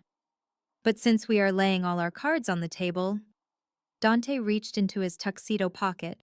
He pulled out a sleek metal business card holder. He extracted a card and tucked it into the breast pocket of my father's wet, muddy tuxedo. You should check your landlord's name on your lease, Marcus. My father looked down at the card. He looked confused. My landlord is HRE Holdings, HRE, Dante repeated. Harlem Real Estate, or if you want to get technical, Harlem Renaissance Enterprises. The silence on the lawn was absolute. You could hear the waves crashing against the rocks. My father's mouth fell open. He looked at Dante. He looked at the card. The gears in his head were grinding, trying to process the impossible truth. The man he had called a loser, the man he had told to carry ice at the St. Regis, was his landlord. You own my apartment building, my father whispered. I own the building you live in, Dante corrected. I own the building your dealership leases its lot from, and I own the firm that holds the mortgage on the St. Regis Hotel, where you just abandoned your other daughter. Dante leaned in close, his voice dropping to a whisper that only my parents and the high-quality microphone could hear. I am a musician, Marcus, but I own the roof over your head. And I suggest you start being very polite, because my property management team is reviewing lease renewals next week, and they have a very low tolerance for tenants who harass my wife. My mother let out a strangled sob. She looked at me. I was standing at the altar holding my bouquet, watching them with a face of stone. Zara, she wailed, reaching out a hand. You knew! You knew he was a tycoon! Why didn't you tell us? We would have treated him differently. I laughed. It was a bitter, short sound. And that, mother, is exactly why I didn't tell you. I nodded to the security guards. Get them out of here. This time there was no hesitation. 4 guards grabbed my parents. They didn't drag them gently. They hauled them backward across the sand. My father was shouting about leases and contracts. My mother was screaming my name, begging for forgiveness, begging for an introduction to the senator, begging for anything that would let her stay in the light. But they were dragged into the shadows of the palm trees. The last thing I saw was my father losing his shoe in the mud, hopping on one foot as he was forced back toward their pathetic fishing boat. The crowd erupted into applause. It wasn't polite golf claps. It was a roar of approval. They had witnessed justice. They had seen the parasites removed from the host. Dante walked back up the steps to me. He took my hand. His palm was warm and steady. I am sorry about the scene, he said, looking into my eyes. I squeezed his hand. Don't be. It was the best wedding gift you could have given me. Senator Vance cleared his throat, smiling broadly. Well, he said, I believe we have a marriage to ratify, and I believe there is a reception waiting with significantly better liquor than whatever is happening back in Atlanta. I looked out at the ocean. The boat carrying my parents was already a small speck bouncing violently against the waves, heading back to a mainland where they had no friends, no money, and no dignity left. I turned back to Dante. Let's dance, I said. As the orchestra began to play again, I realized that the heavy feeling in my chest, the one I had carried since I was a little girl trying to please people who couldn't be pleased, was gone. It had been carried away on a fishing boat, leaving me light-free and incredibly, undeniably rich in all the ways that mattered. While I was dancing under the stars on a private island, surrounded by the warm embrace of my new husband and the applause of the world's elite, a very different scene was unfolding 300 miles away in Atlanta. The grand ballroom of the St. Regis, which had been the staging ground for my sister's vanity, had transformed into a cage.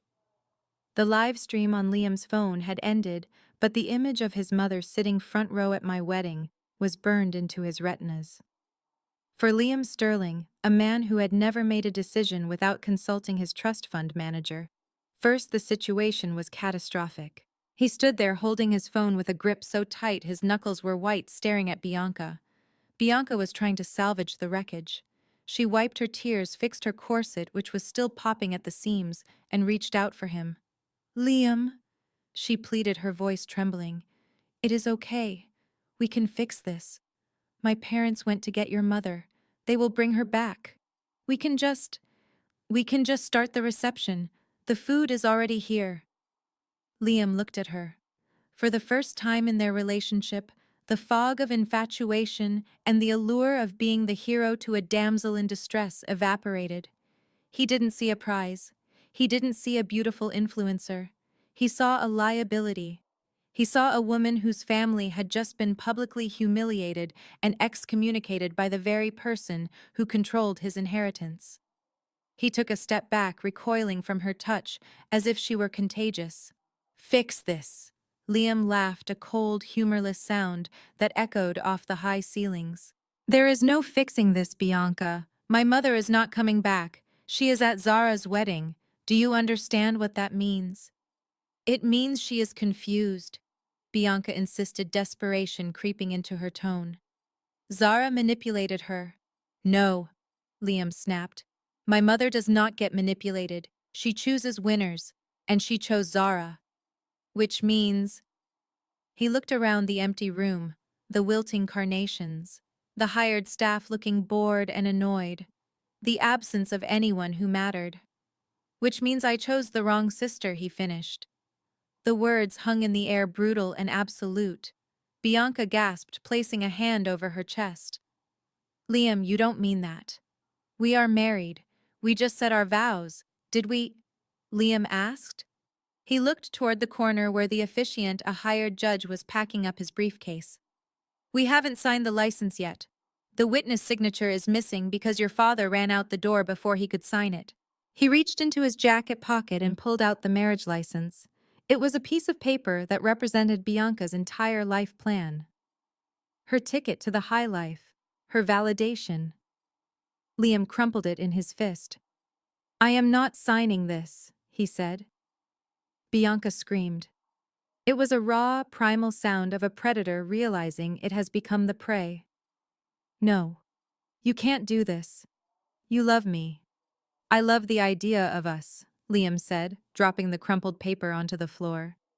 "I love the idea that your family was respectable, that you had potential, but look at you. Your parents are trespassers, your sister is the real power player, and you are just a fraud in a dress that doesn't fit."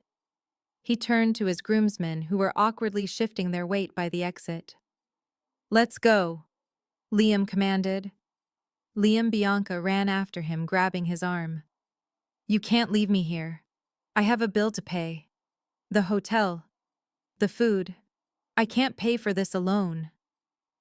Liam looked down at her hand on his sleeve. He peeled her fingers off one by one. "You should have thought about that before you tried to compete with Zara," he said softly. "This is your party, Bianca.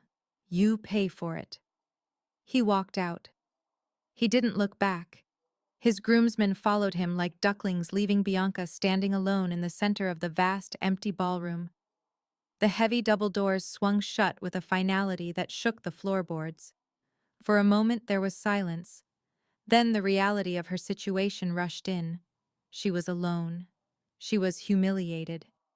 And she was broke. Mr. Henderson, the hotel manager who had been so eager to help Bianca steal my venue months ago, approached her. His demeanor had changed completely. Gone was the obsequious smile. Gone was the deference. In his hand was a leather folder containing the final invoice. "Mrs. Sterling," he began, then corrected himself with a sneer. "Ms. Davis. We need to settle the account." Bianca wiped her face, trying to summon the arrogance that had served her so well for 29 years. "Put it on my husband's tab," she sniffed, turning away. The Sterlings have an account here. Mr. Henderson stepped in front of her, blocking her path. Mr. Sterling has just informed the front desk that he is not responsible for any charges related to this event, he said. He has removed his card from the file. Bianca froze. What? That leaves the outstanding balance to you, Mr. Henderson said, opening the folder. For the ballroom rental, the catering for 300 guests. Even though only 50 showed up, the food was prepared. The floral penalties and the cancellation fees for the other vendors. He tapped the bottom line. The total is $52,400. Bianca stared at the number. It swam before her eyes. $50,000. She didn't have $50,000. She didn't even have $5,000. This is ridiculous, she stammered. I don't have that kind of money on me. My father will pay it. Send the bill to Marcus Davis. Your father, Mr. Henderson, said, his voice dropping to a dangerous low, has also declined the charges. His card on file was declined for the deposit earlier today. We let the event proceed on good faith because of the Sterling connection. But that connection is clearly severed. He held out a credit card terminal. We need payment now, Ms. Davis. Or we call the authorities. Theft of services is a felony in Georgia, especially for an amount this large. Theft, Bianca shrieked. I am not a thief. I am a victim here. Pay the bill, Mr. Henderson said. Trembling, Bianca reached into her purse. She pulled out the platinum credit card. The one she had used to terrorize Miami. The one she thought was her magic wand. She didn't know that Dante had frozen it. She thought maybe, just maybe, it was a glitch that had been fixed. She handed it to Mr. Henderson with a shaking hand. Run it, she whispered. Mr. Henderson inserted the card. He waited.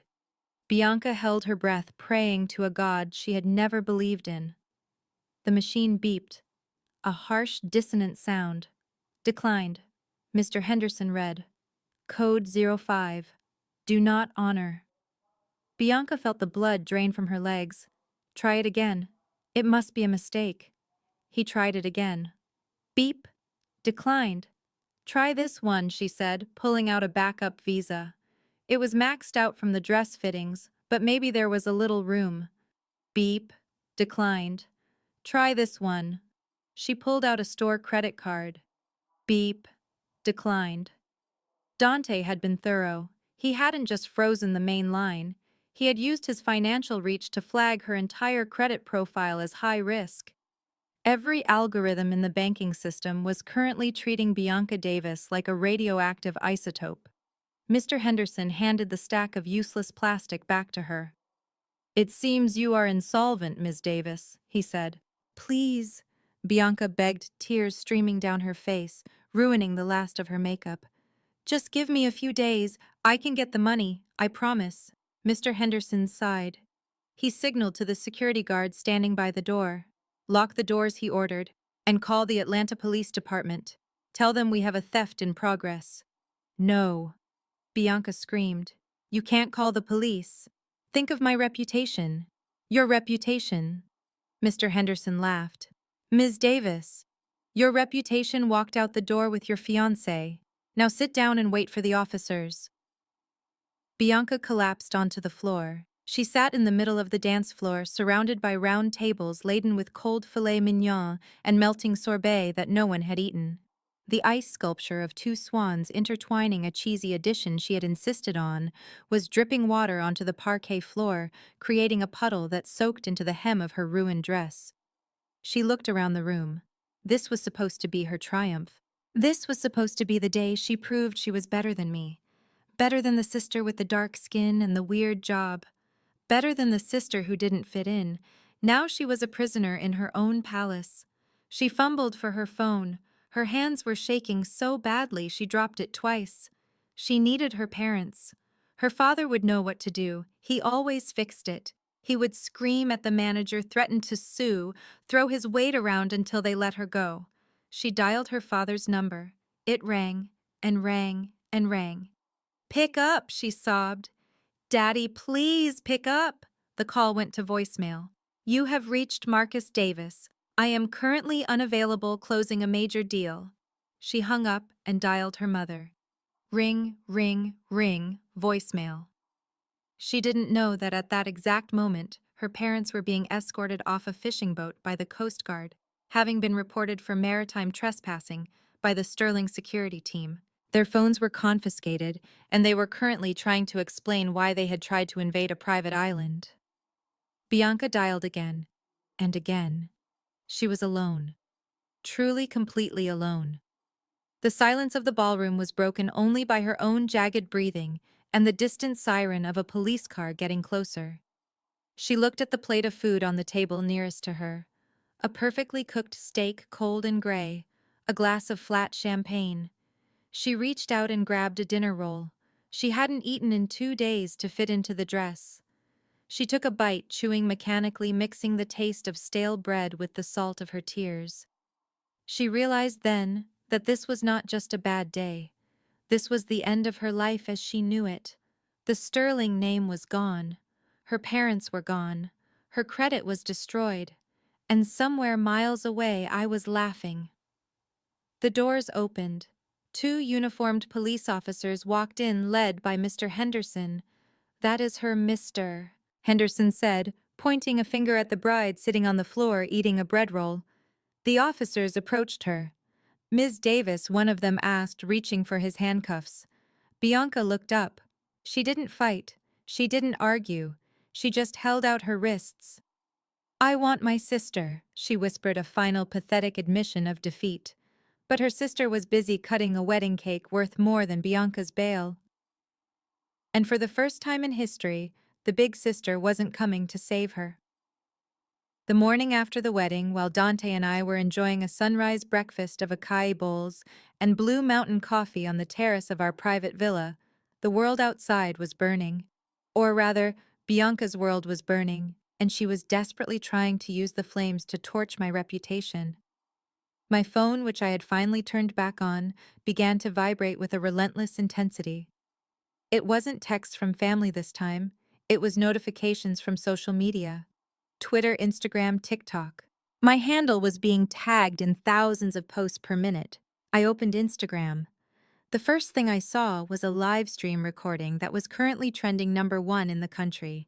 It was titled, My Sister Stole My Life, The Truth About the Sterling Wedding. I tapped play. Bianca was sitting on the floor of what looked like a cheap motel room. Her eyes were puffy, her mascara smeared in a way that looked calculated rather than natural. She was wearing a frantic, terrified expression. Hi, everyone, she whispered, sniffing loudly. I know you guys have seen the photos from the island. I know you saw the reports about my arrest at the St. Regis. But you don't know the real story. You don't know what I have been living with.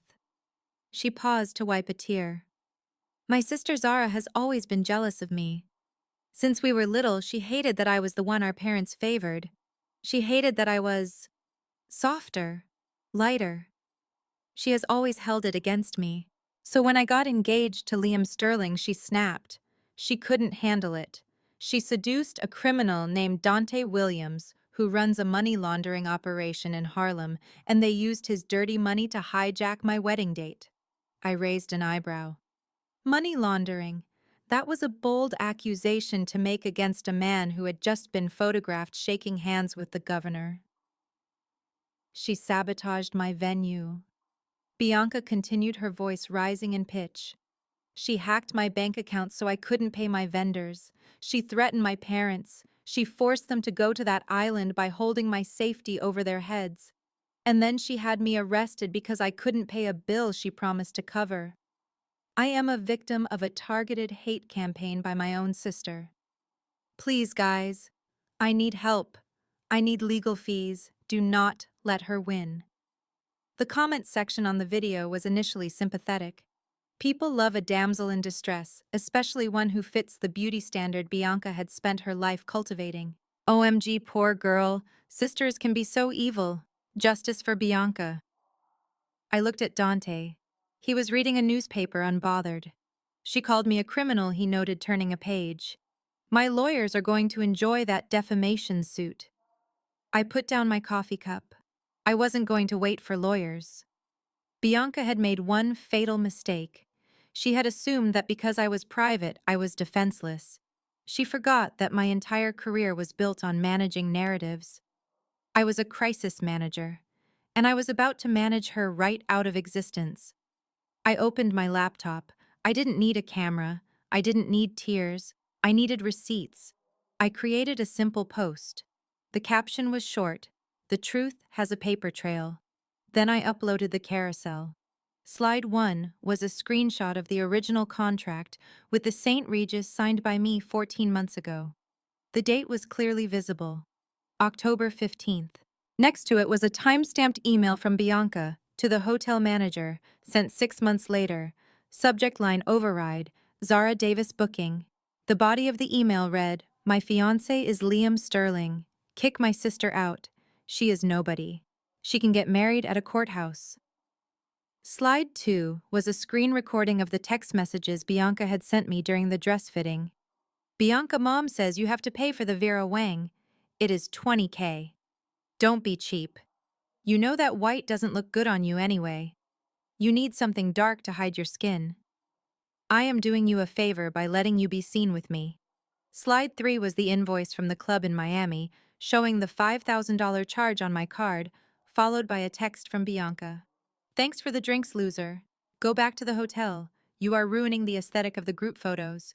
And then the final slide. It was a video from the security camera in my parents' living room, which I had installed years ago for their safety and which they had forgotten about. It captured the conversation from the night of the engagement. "Mother Zara needs to give up the date. Bianca is marrying a Sterling. We have to prioritize the asset." Bianca, exactly. Zara is used to being second best. She will get over it. She is built for suffering. I am built for luxury. I hit post. The reaction was instantaneous. The internet does not forgive. But more importantly, the internet, specifically Black Twitter, does not forgive colorism. Bianca had exposed herself not just as a greedy sister, but as someone who weaponized her proximity to whiteness to degrade her own family. The tide turned so fast it was dizzying. Within 10 minutes, the hashtag Bianca is over party was trending above her original video. Did you see the texts? She called her sister dark and said she is built for suffering.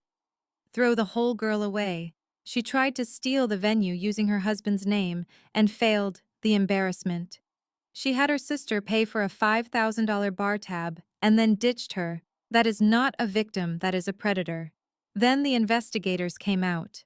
Internet sleuths dug up Bianca's old tweets. They found posts where she mocked service workers. They found photos of her wearing knockoff designer gear while claiming it was real. They found the real value of her engagement ring, the moissanite receipt I had hinted at, and posted it side by side with her claims of it being a flawless diamond. Bianca tried to delete her video, but it was too late. It had been screen recorded and shared millions of times. Her comment section, which had been full of support an hour ago, was now a flood of clown emojis and demands for an apology. Sponsors dropped her. The hair vitamin company she promoted issued a statement distancing themselves. The fashion brand she modeled for scrubbed her face from their website. In the span of 2 hours, Bianca Davis went from a sympathy figure to a national pariah. But the final nail in the coffin didn't come from Twitter. It came from the only opinion that actually mattered to Bianca's future: Eleanor Sterling. At noon, a press release was issued from the Sterling family office. It was not posted on social media. It was sent directly to the Associated Press, the New York Times, and the Wall Street Journal. It was formal, cold, and devastating. Statement regarding the marriage of Liam Sterling. The Sterling family wishes to clarify that we have no association with Ms. Bianca Davis. Recent events have brought to light character flaws and behaviors that are incompatible with the values of our family. We do not condone the harassment, financial abuse, or discriminatory language exhibited by Ms. Davis toward her sister Zara Williams, whom we hold in the highest regard. Furthermore, Let it be known that any marriage license signed by Liam Sterling under false pretenses regarding the bride's character or financial standing is currently under review by our legal team. Effective immediately, Liam Sterling has been removed from the board of the Sterling Family Trust, pending the resolution of this personal matter. The family will be making no further comments. I read the statement out loud to Dante. Removed from the board, Dante whistled. She cut him off. She actually cut her own son off. It was the only way I said. Eleanor knows Liam. He is weak. If she just threatened him, he might waver. By cutting off his money, she forced him to choose survival. And Liam Sterling, a man who had never worked a day in his life, chose survival. The scene at Bianca's apartment, which I learned about later through the grapevine of mutual acquaintances, was brutal. Bianca was sitting on her sofa, refreshing her feed, watching her life disintegrate in real time. She was still wearing the sweatpants she had put on after being bailed out by a friend. She was waiting for Liam to come and save her. She believed that despite everything, his love, or at least his desire to save face, would make him stand by her. When the key turned in the lock, she jumped up.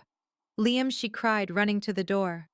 Oh, thank God you saw the press release. Your mother is insane. We have to sue her. We have to. She stopped. Liam was not alone. He was accompanied by two men in suits, lawyers. He didn't look at her. He looked at the floor. He looked like a man who had been hollowed out. Liam, Bianca whispered. I am filing for an annulment, Liam said. His voice was flat, robotic. Annulment? Bianca laughed nervously. Liam, we just got married yesterday. You can't annul it. We consummated it.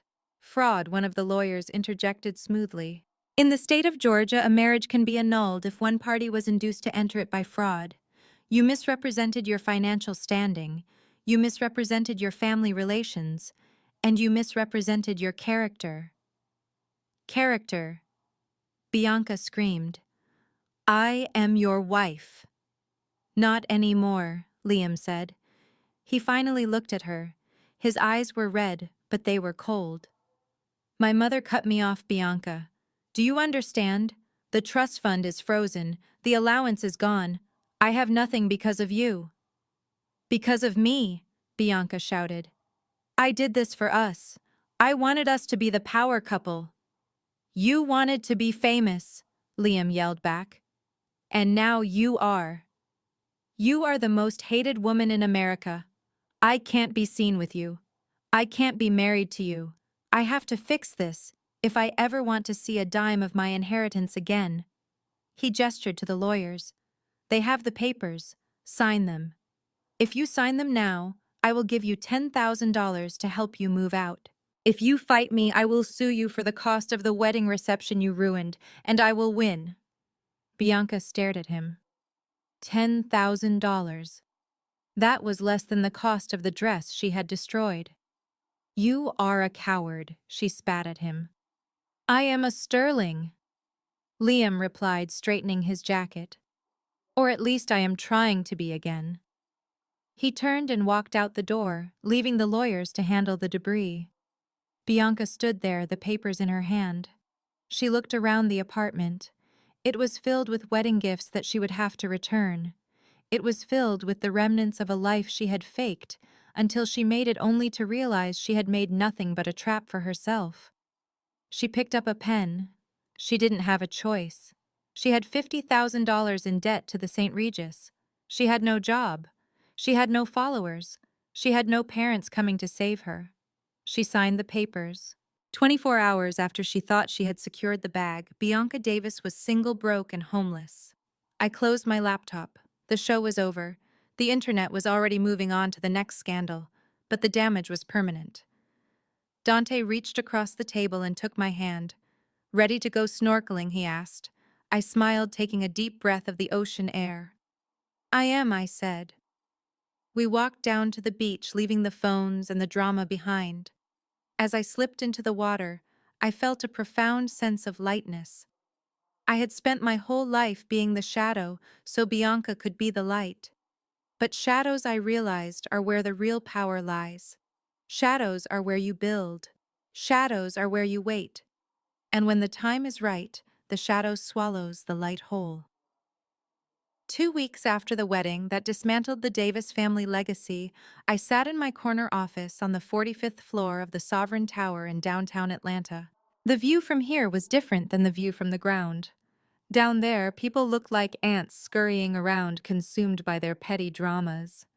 Up here, surrounded by floor-to-ceiling glass and the quiet hum of a server room that held the secrets of half the Senate, the world felt manageable. My assistant, a sharp young woman named Chloe, buzzed in on the intercom. "Ms. Davis," she said, her voice hesitant. "There are two individuals in the lobby demanding to see you. They claim to be your parents. They do not have an appointment, and security has already flagged them, but they are causing a scene. They say they won't leave until they speak to the chairman." I swiveled my leather chair around to look at the skyline. I had been expecting this. After the Coast Guard dropped them off at a public pier miles from their car, and after they realized their social standing had evaporated overnight, it was only a matter of time before they came looking for the lifeboat. "Send them up," I said. "Are you sure?" Chloe asked. "I can have them removed." "Send them up," I repeated. "I have 5 minutes before my conference call with Tokyo. That is all the time they are worth." I stood up and walked to the mirror. I smoothed the lapel of my white tailored suit. I looked nothing like the girl in the thrift store sweaters they used to mock. I looked like money. I looked like power. I walked back to my desk, sat down, and waited. When the double glass doors opened, Marcus and Evelyn Davis walked in. Or rather, they shuffled in. The arrogance that had defined their posture for my entire life was gone, replaced by a hunched, nervous energy. My father was wearing a suit, but it was wrinkled as if he hadn't slept in it. My mother's hair was pulled back in a severe bun lacking its usual volume. They looked tired. They looked small. They stopped in the middle of the room, their eyes widening as they took in the space. They looked at the abstract art on the walls. They looked at the awards on the shelf. They looked at the nameplate on my desk, Zara Davis, CEO and founder. For a moment, nobody spoke. The silence stretched heavy and suffocating. "Zara." My mother breathed, clutching her purse with white knuckles. "Oh, Zara, look at this place. We had no idea." I didn't smile. I didn't stand up. I didn't offer them a seat. "You had no idea, because you never asked," I said, my voice flat. "You were too busy talking about Bianca." My father cleared his throat, trying to summon a shred of his old authority. He took a step forward, putting on his best business smile, though it wavered at the edges. "Now, Zara, let's not dwell on the past. We are here to make things right. We have had a lot of time to think since the island, and we realize that we have been unfair to you. We underestimated you." He gestured around the room. "But this is incredible. A crisis management firm. I always knew you had a head for strategy. I used to say to your mother, Zara is the quiet one, but she is thinking." "Didn't I say that, Evelyn?" My mother nodded vigorously, tears welling in her eyes, the practiced tears of a woman who knew how to weaponize emotion. "Yes, Marcus, you always said that. Zara, we are so proud of you. We are so sorry for the mix-up at the wedding. We were just confused. We thought we were doing what was best for the family." I leaned back in my chair, steepled my fingers, and looked at them. "The family," I repeated. "You mean the family that left me at the altar? The family that tried to break into a private island, to network with strangers while I was saying my vows?" My father winced. "That was a mistake. We admit that. We were misled. But look, we are here now. We are a family, Zara. And families forgive. Families work together." He took another step, his eyes gleaming with a sudden idea. "In fact, I was thinking, your firm here. It is impressive, but you need experienced leadership to scale. I have decades of experience in sales and networking.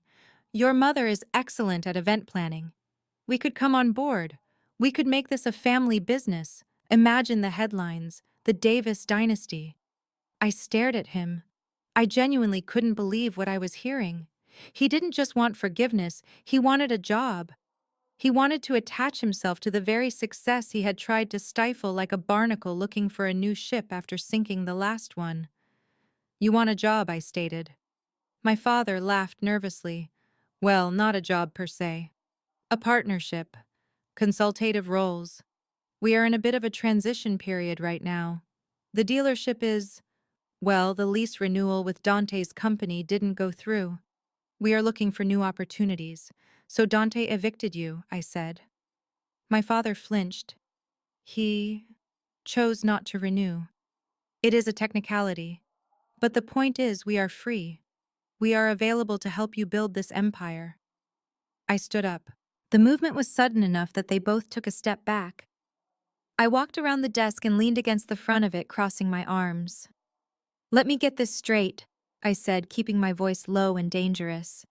You spent 30 years ignoring me. You spent thousands of dollars on Bianca's whims, while I paid my own way through college. You humiliated me at every family gathering. You tried to ruin my wedding. And now because you are broke and I am rich, you want to be partners. My mother stepped forward, reaching out a hand. Zara, please, don't be like this. We are your parents. We gave you life. You gave me biology, I corrected. You didn't give me life. You gave me a complex that took 10 years of therapy to unravel. You gave me the belief that I was worthless unless I was serving Bianca. But we are here now. My mother cried, a real tear finally escaping. Doesn't that count for something? We came to you. You came to the CEO, I said. You didn't come to the daughter. If I were sitting in a cubicle right now, if I were still the struggling freelancer you thought I was, would you be here? They didn't answer. The silence was the answer. If I were broke, I continued, my voice trembling slightly with suppressed rage. If Liam had married Bianca, and she was the one on the island, and I was the one sitting in a motel room, would you be here apologizing to me? Or would you be on a yacht with the Sterlings laughing about your loser daughter? My father looked at the floor. My mother looked at the wall. I nodded. That is what I thought. I walked back to my desk. I opened the top drawer. Inside, next to my high-end pens and my passport, was a small envelope. I had prepared it days ago, knowing this moment would come. I pulled it out. It wasn't a check, it wasn't a job offer. It was a stack of small bills, ones and fives, crumpled and worn. I walked over to my father and pressed the money into his hand. "What is this?" he asked, looking down at the cash. "Bus fare," I said. His face turned a deep, violent shade of red. "Zara, this is insulting." "Is it?" I asked. "Do you remember my 16th birthday? You forgot it was my birthday until 10 p.m. Then you gave me $20 and told me to go buy myself a cake because you were too busy planning Bianca's sweet 16. I pointed at the money in his hand. "Do you remember when I graduated college? You didn't come to the ceremony. You sent me a card with $50 and a note that said, 'Good luck in the real world, try not to ask us for money.'" My mother put a hand over her mouth, a sob escaping. "I am just returning the investment," I said, cold as ice. "That is about $40. It should be enough to get you back to the suburbs, or wherever you are living now that you lost the house." "Zara, you can't do this," my mother pleaded. "We have nowhere to go. The community has turned on us. Everyone saw the live stream. We are pariahs." "That sounds like a branding problem," I said. "I am a crisis manager, but I only work with clients who have potential. You two are a lost cause." I walked over to the door and pressed the button for security. "Chloe," I said into the intercom, "my appointment is over. Please escort Mr. and Mrs. Davis to the freight elevator." "Freight elevator," my father sputtered. "We are not cargo. You are baggage," I said, "and I am finally checking you." The door opened. Two large security guards men who looked like they could bench press a truck stepped in. "Mr. and Mrs. Davis," one of them said. "This way." My father tried one last tactic. He tried anger. He drew himself up, shaking the hand holding the crumpled bills at me. "You are an ungrateful child," he shouted. "You will regret this. You will need us one day. You can't buy family." I looked at him. I looked at the man who had taught me that love was conditional, that worth was tied to obedience, and that betrayal was acceptable if the price was right. I smiled. It was a genuine smile, bright and terrifying. "You are right, Marcus," I said. "You can't buy family. That is why I found a new one." I turned my back on them. I walked to the window and looked out at the city.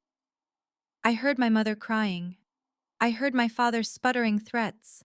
I heard the heavy footsteps of the guards. And then I heard the sound of the elevator doors sliding shut. Click. The room was silent again. I waited for the wave of guilt. I waited for the pang of regret that I had been conditioned to feel every time I disappointed them. It didn't come. Instead, I felt a lightness in my chest that was so profound it made me dizzy. I looked at my reflection in the glass. I saw a woman who was whole. I picked up my phone. I dialed Dante. "Hey." He answered on the first ring. "How did it go?" "It cost me $40, I said. Dante laughed. "Best money you ever spent." I looked down at the street below. I couldn't distinguish my parents from the thousands of other tiny figures moving through the maze of the city. They were just people now. Strangers with familiar faces who had once known a girl named Zara. But that girl didn't exist anymore. "I am coming home early," I told Dante. "I want to cook dinner." "Come home," he said. "We are waiting for you." I hung up the phone. I grabbed my purse. I walked out of my office, past the receptionist, past the security desk, and out into the bright, blinding sunlight of the rest of my life. I didn't look back. Not once. Because there was nothing behind me worth looking at. The rearview mirror was empty. The road ahead was wide open. And for the first time in 32 years, I was the one driving. The air in Paris tastes different than the air in Atlanta. It tastes like butter rain and absolute freedom. I am standing on the terrace of a penthouse suite overlooking the Seine. The Eiffel Tower is glittering in the distance, a golden spire against the midnight blue sky. Inside, the sound of laughter and clinking crystal spills out from the room, where 50 of our closest friends are celebrating. It has been exactly 1 year since I walked down the aisle on a private island and burned my old life to the ground. Tonight is our first anniversary. Dante is inside holding court near the grand piano. He is wearing a velvet tuxedo jacket, looking every inch the tycoon he is. Eleanor Sterling is there too, sipping champagne and telling a senator a joke that makes him roar with laughter. But before I join them, I take a moment to look at my phone. I am not looking for validation. I am looking for a reminder of how far I have come. I open the search bar and type in a name, Bianca Davis. 3,000 miles away in a cramped break room of a discount grocery store in the suburbs of Georgia, my sister is staring at her own phone. She is wearing a polyester vest that is 2 sizes too big. Her name tag hangs crookedly on her chest. Her hair, once her pride and joy, is pulled back in a messy ponytail, showing dark roots that haven't seen a salon in 6 months. She is trying to take a selfie. She angles the phone high, trying to crop out the vending machine and the peeling paint on the wall behind her. She applies a heavy filter, one that smooths out the exhaustion under her eyes. She posts it to Instagram with the caption, "Grinding hard. Big things coming. Stay tuned. Hashtag boss babe.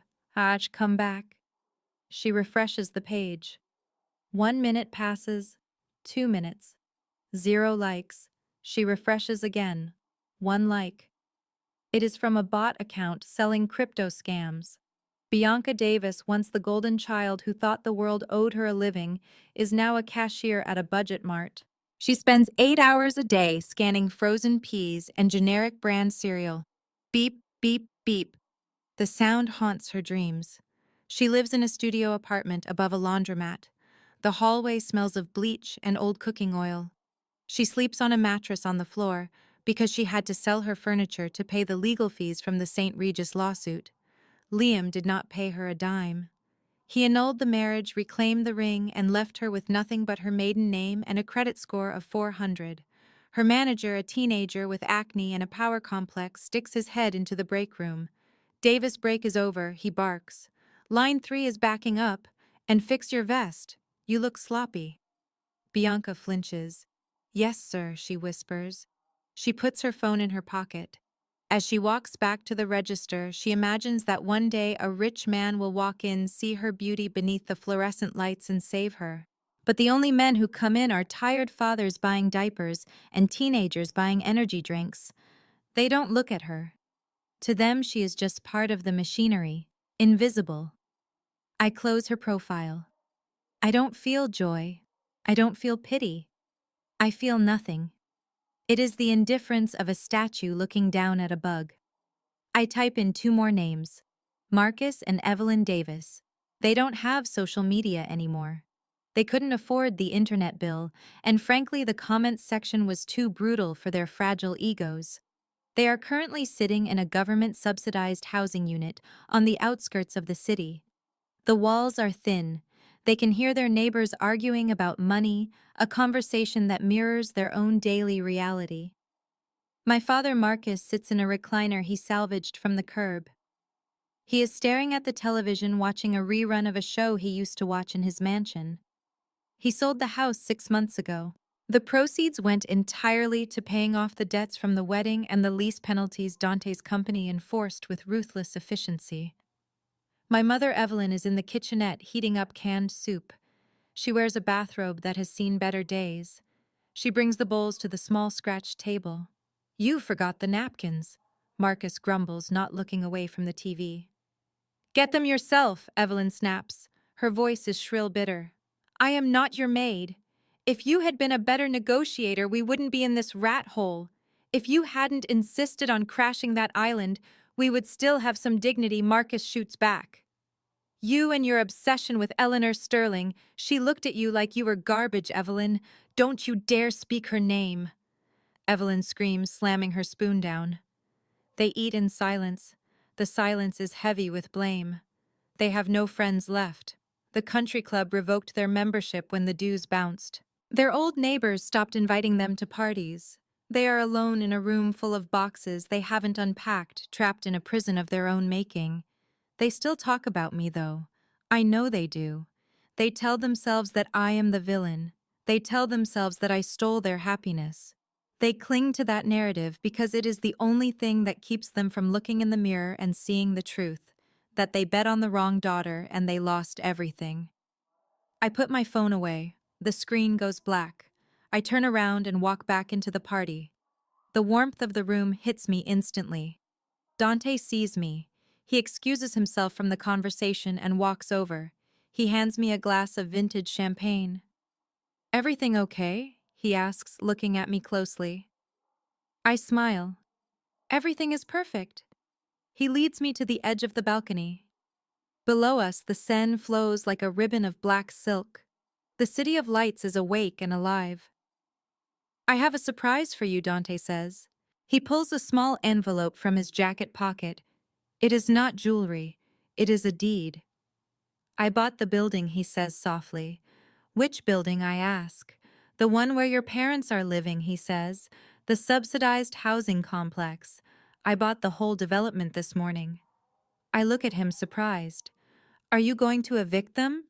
Dante shakes his head. No. That would be too easy. And it would make them victims.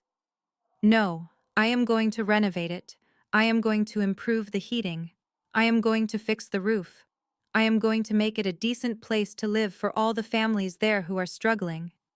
He pauses, a small mischievous smile playing on his lips. But I am going to rename the building. Oh, I ask.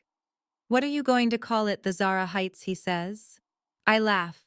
A genuine belly-deep laugh that feels like sunlight. So every time they walk in the front door, they have to see my name, I ask. Every single day, Dante confirms. They will live in a home provided by the daughter they rejected. They will be safe and warm because of you, and they will hate every second of it. It is a mercy, I say, and a punishment. It is justice, Dante says. He raises his glass. To us, to us, I whisper. We clink glasses. The crystal sings. I look out at the Eiffel Tower again. I think about the journey that brought me here. The years of being the scapegoat. The years of silence. The pain of the wedding day that wasn't. It would have been so easy to let them destroy me. It would have been so easy to shrink, to give in, to hand over the venue and serve the drinks. But I chose the harder path. I chose to walk away. I realized something that night on the island, and I confirm it again tonight. The best revenge is not setting their house on fire. It is not screaming at them until they understand. They will never understand. Narcissists do not have the capacity for self-reflection. The best revenge is simply removing your access. It is taking your energy, your money, and your light and pointing it toward people who actually deserve it. My revenge is this penthouse. My revenge is this man holding my hand. My revenge is the peace that settles in my chest when I wake up in the morning. My parents and Bianca are living in a hell of their own creation. They are trapped in a cycle of bitterness and envy. They check my social media from burner accounts, watching me live a life they can never touch. They are spectators in the nosebleed seats of my success. I don't need to do anything else to them. Their punishment is waking up as themselves every single day. I turn my back on the city view and look at the party. Eleanor Sterling waves at me. My friends are waiting. I step back into the light, leaving the darkness outside where it belongs. My story is no longer about surviving my family. It is about celebrating my freedom. And the view from here is absolutely spectacular. This journey taught me that the most expensive thing you will ever pay for is your family's validation. For years, I bankrupted my self-esteem, trying to buy their love, only to realize they were incapable of affording me. The ultimate lesson is that you cannot heal in the environment that made you sick. Walking away was not an act of abandonment, it was an act of self-preservation. Real family doesn't make you compete for a seat at the table, they build the table with you. Never set yourself on fire just to keep others warm, especially those who would stand by and watch you burn. If you have ever had to break a cycle of toxicity to save your own future, please hit the like button and subscribe. Share your story in the comments below. I want to know how you chose yourself when the world told you not to.